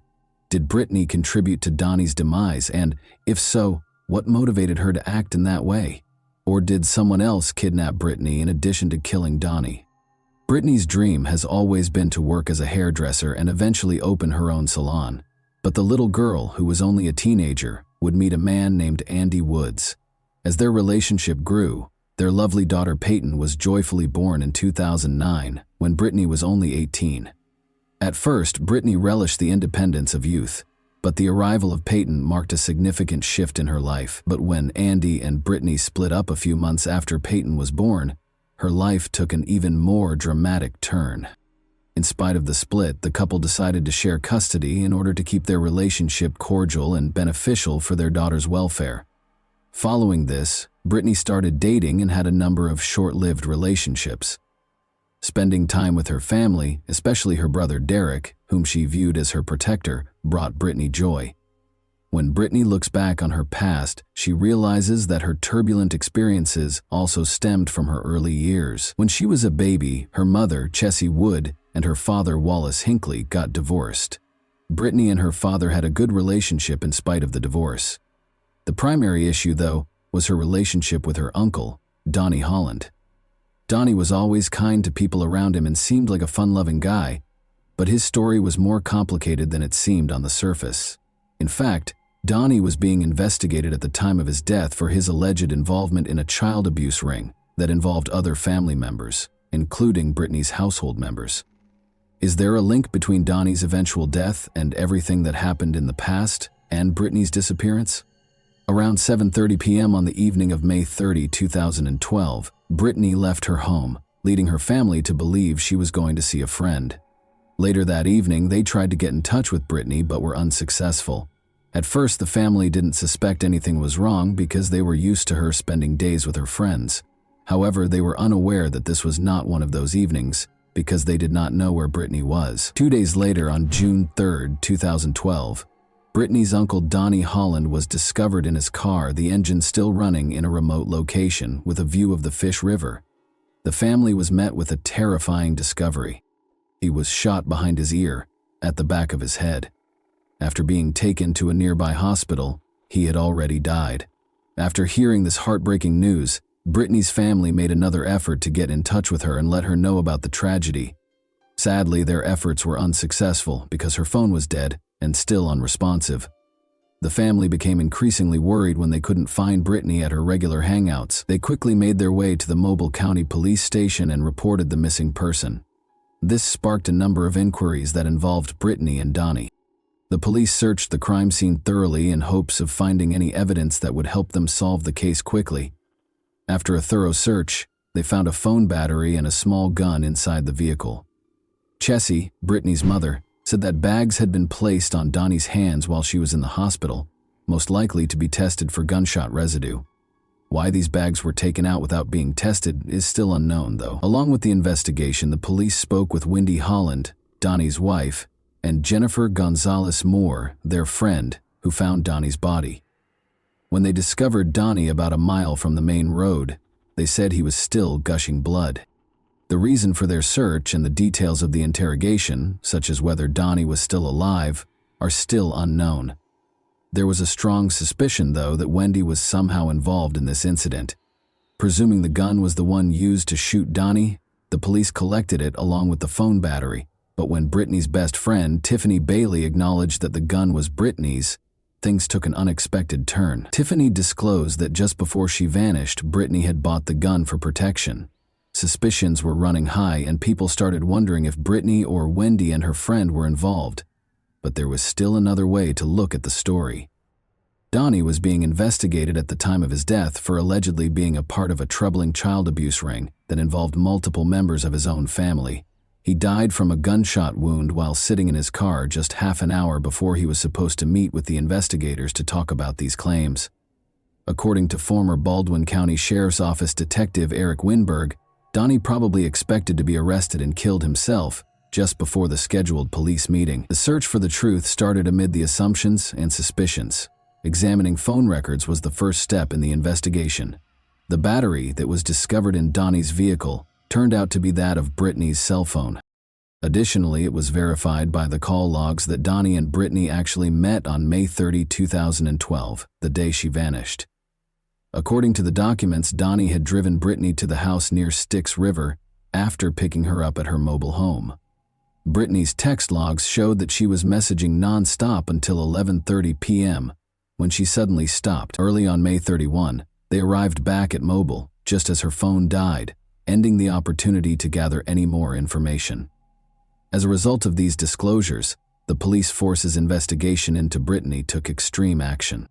Volunteers, the search and rescue team, helicopters, dogs, and boats were all mobilized in the ensuing extensive search. The Styx River Basin, the last place Britney's phone had pinged, was within a 5-mile radius of the operation. The intensive efforts produced no evidence of her whereabouts, even after multiple interviews with her friends and family. Britney's daughter, meanwhile, yearned to see her mother. But after the search for Britney was unsuccessful, attention returned to Wendy. Police reported that Wendy was seen removing items from Donnie's phone the day he was found dead, which may indicate an effort to hide something that was first disregarded. When the investigation came to a standstill and the police began to focus again on Wendy, this action took on greater significance. The case came to a standstill after the car's DNA results produced no solid proof. Eventually, there was no more evidence to connect anyone to Donnie Holland's murder. As a result, it was formally declared a suicide, and the case was closed. Many questions and controversy were raised by the decision to close the case as a suicide. Detective Eric Winberg confirmed that the gunshot residue test was not performed because it was a procedure carried out by the Alabama Department of Forensic Sciences. Becca Johnson, a private investigator who was actively involved in the search for Britney Wood, expressed skepticism, saying, "Generally it's 4 to 5 hours till unpreserved gunshot residue is gone and, hands in bags, it's being preserved." Cameron Busey, a firearms expert at the time, noted that if Donnie had shot himself, the bone fragments and brain matter would have probably lodged in his hands. To ascertain this aspect as well, no test was carried out. Furthermore, Busey emphasized that it would be extremely uncommon to hold the gun behind one's head. "I don't know of any suicide that was done in that position." Nevertheless, in spite of numerous worries and observations, suicide was officially declared the cause of death, and no hard evidence surfaced to refute this finding. Even though Donnie's case ended in a surprising way, the investigation went further to understand its complexities by looking into the possibility that a family member was involved in the crime.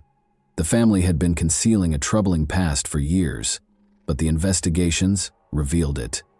They discovered that Donnie Holland was the leader of a child abuse ring in which at least 11 other friends or family members participated. For decades, they had been mistreating and taking advantage of children, including their own. Further evidence connecting the family to these allegations was found by the police as they looked through Britney's Facebook profile. 11 family members were arrested for their roles in the abuse ring, including Donnie's wife Wendy and Britney's adored brother Derek. The fact that Britney's mother, Chessie, was charged with child abuse despite claiming innocence only served to heighten the seriousness of the situation. One of the accusations against the mother was that she had assaulted another female relative who was underage. As the investigation went on, details from Britney's friends, whom she had confided in, came to light. It was revealed that when Britney was only 9 years old, she had also been abused by Donnie. Britney's friends claimed that she intended to confront Donnie and report him to the police. An important question was brought up by the revelation. Did Britney kill Donnie in retaliation? Although the hypothesis had an interesting history, it was only speculative because there was no hard evidence to support it. Given the backstory and her subsequent disappearance, particularly after her gun was discovered, the audience might have assumed in a simpler plot or motive that Britney was the cause of Donnie's death. However, evidence is crucial in legal proceedings, and no additional inquiry into her involvement was conducted in the absence of adequate proof. In addition to the idea that Britney was seeking retribution, another theory surfaced. Could a previous victim have killed Donnie in retaliation and then abducted Britney? Although the reason behind Britney's abduction was never revealed, Her mysterious disappearance raised suspicions that she was still alive. Despite a number of theories, it was indisputable that Britney's family was about to face legal repercussions. Still, Britney's mother, Chessie, was upset that her daughter had not yet been found. A young victim testified against Wendy Holland, Donnie's wife, in court on December 9, 2014. The victim's first memories of abuse by adult relatives, including the defendant Wendy Wood Holland, who was 35 at the time, were horrifyingly described in the testimony. The teenage girl testified that the relatives frequently participated in adult group activities, mentioning that Britney Wood occasionally participated in these activities. During the biggest case in Alabama, which involved the prosecution of 10 people. Teresa Hines, the prosecutor, inquired as to how frequently such incidents happened. The answer was, it happened a bunch, according to testimony from a man who subsequently entered a guilty plea. He once engaged in an inappropriate six-way encounter with a group of relatives, which included Wendy Holland and the girl. Derek Wood, Britney Wood's 23-year-old brother, entered a guilty plea to the charge of having inappropriate contact with the victim. He claimed to have interacted inappropriately with Wendy Holland too many times to count, beginning when he was about 13 years old. Derek was imprisoned for 3 years after his case was sealed, and he was classified as a juvenile offender. As a defendant in a related case, Britney's mother, Chessie Wood, who was also charged with child abuse, showed up at court with her son but was denied entry. She also said outright that her relatives were at fault. During his testimony, Dustin Kent, the brother-in-law of Wendy Holland, claimed to have participated in a six-way inappropriate encounter between Wendy, the alleged teen victim, and his wife Wendy Kent, Wendy Holland's twin sister. Dustin Kent, who also entered a guilty plea to sex charges, claimed that in October 2011, he first saw Wendy Holland having inappropriate relations with the alleged victim. Dustin Kent entered a second guilty plea in Mobile County 1 week after the first one, this time for assault and sodomy charges stemming from inappropriate interactions with 2 separate 13-year-old family members in 2008. He received a 17-year prison sentence. After that, Britney's other uncle, Randall Scott Wood, pled guilty in Mobile County. All of the defendants were found guilty on charges of child abuse in quick succession. Wendy's identical twin sister, Mindy Kent, was also imprisoned after being found guilty by Mobile County jurors of sodomy and child abuse under the age of 12. She received a maximum sentence of 40 years in prison in 2015, with 20 years for each count against her. Wendy Holland was given a startling sentence of 219 years in prison in 2015 after being found guilty of child abuse and child torture. Chessie Wood, Britney's mother, also acknowledged guilt to a misdemeanor charge of endangering the welfare of her child. There is still debate surrounding the conclusion that Donnie Holland committed suicide. There is still no conclusive answer to the important question of whether Britney was the criminal. But beneath this mask, one thing is certain. After years of hiding these forbidden activities, Britney Wood's troubled family finally received the punishment they deserved. In the end, justice had won out. Only one person can now provide us with the truth about the disappearance or the murderous night. But over 10 years have gone by, and she is still elusive, and no one knows where she is. What are your thoughts on this unsettling case, then? What might have occurred the night Donnie died? Was there something more sinister going on? Or was it truly a disappearance leading to suicide? And that wraps up today's chilling story. If you enjoyed this video, don't forget to like and subscribe so you never miss a new upload. Also, let me know in the comments, what part of this story shocked you the most? Thank you for watching, and I'll see you in the next video.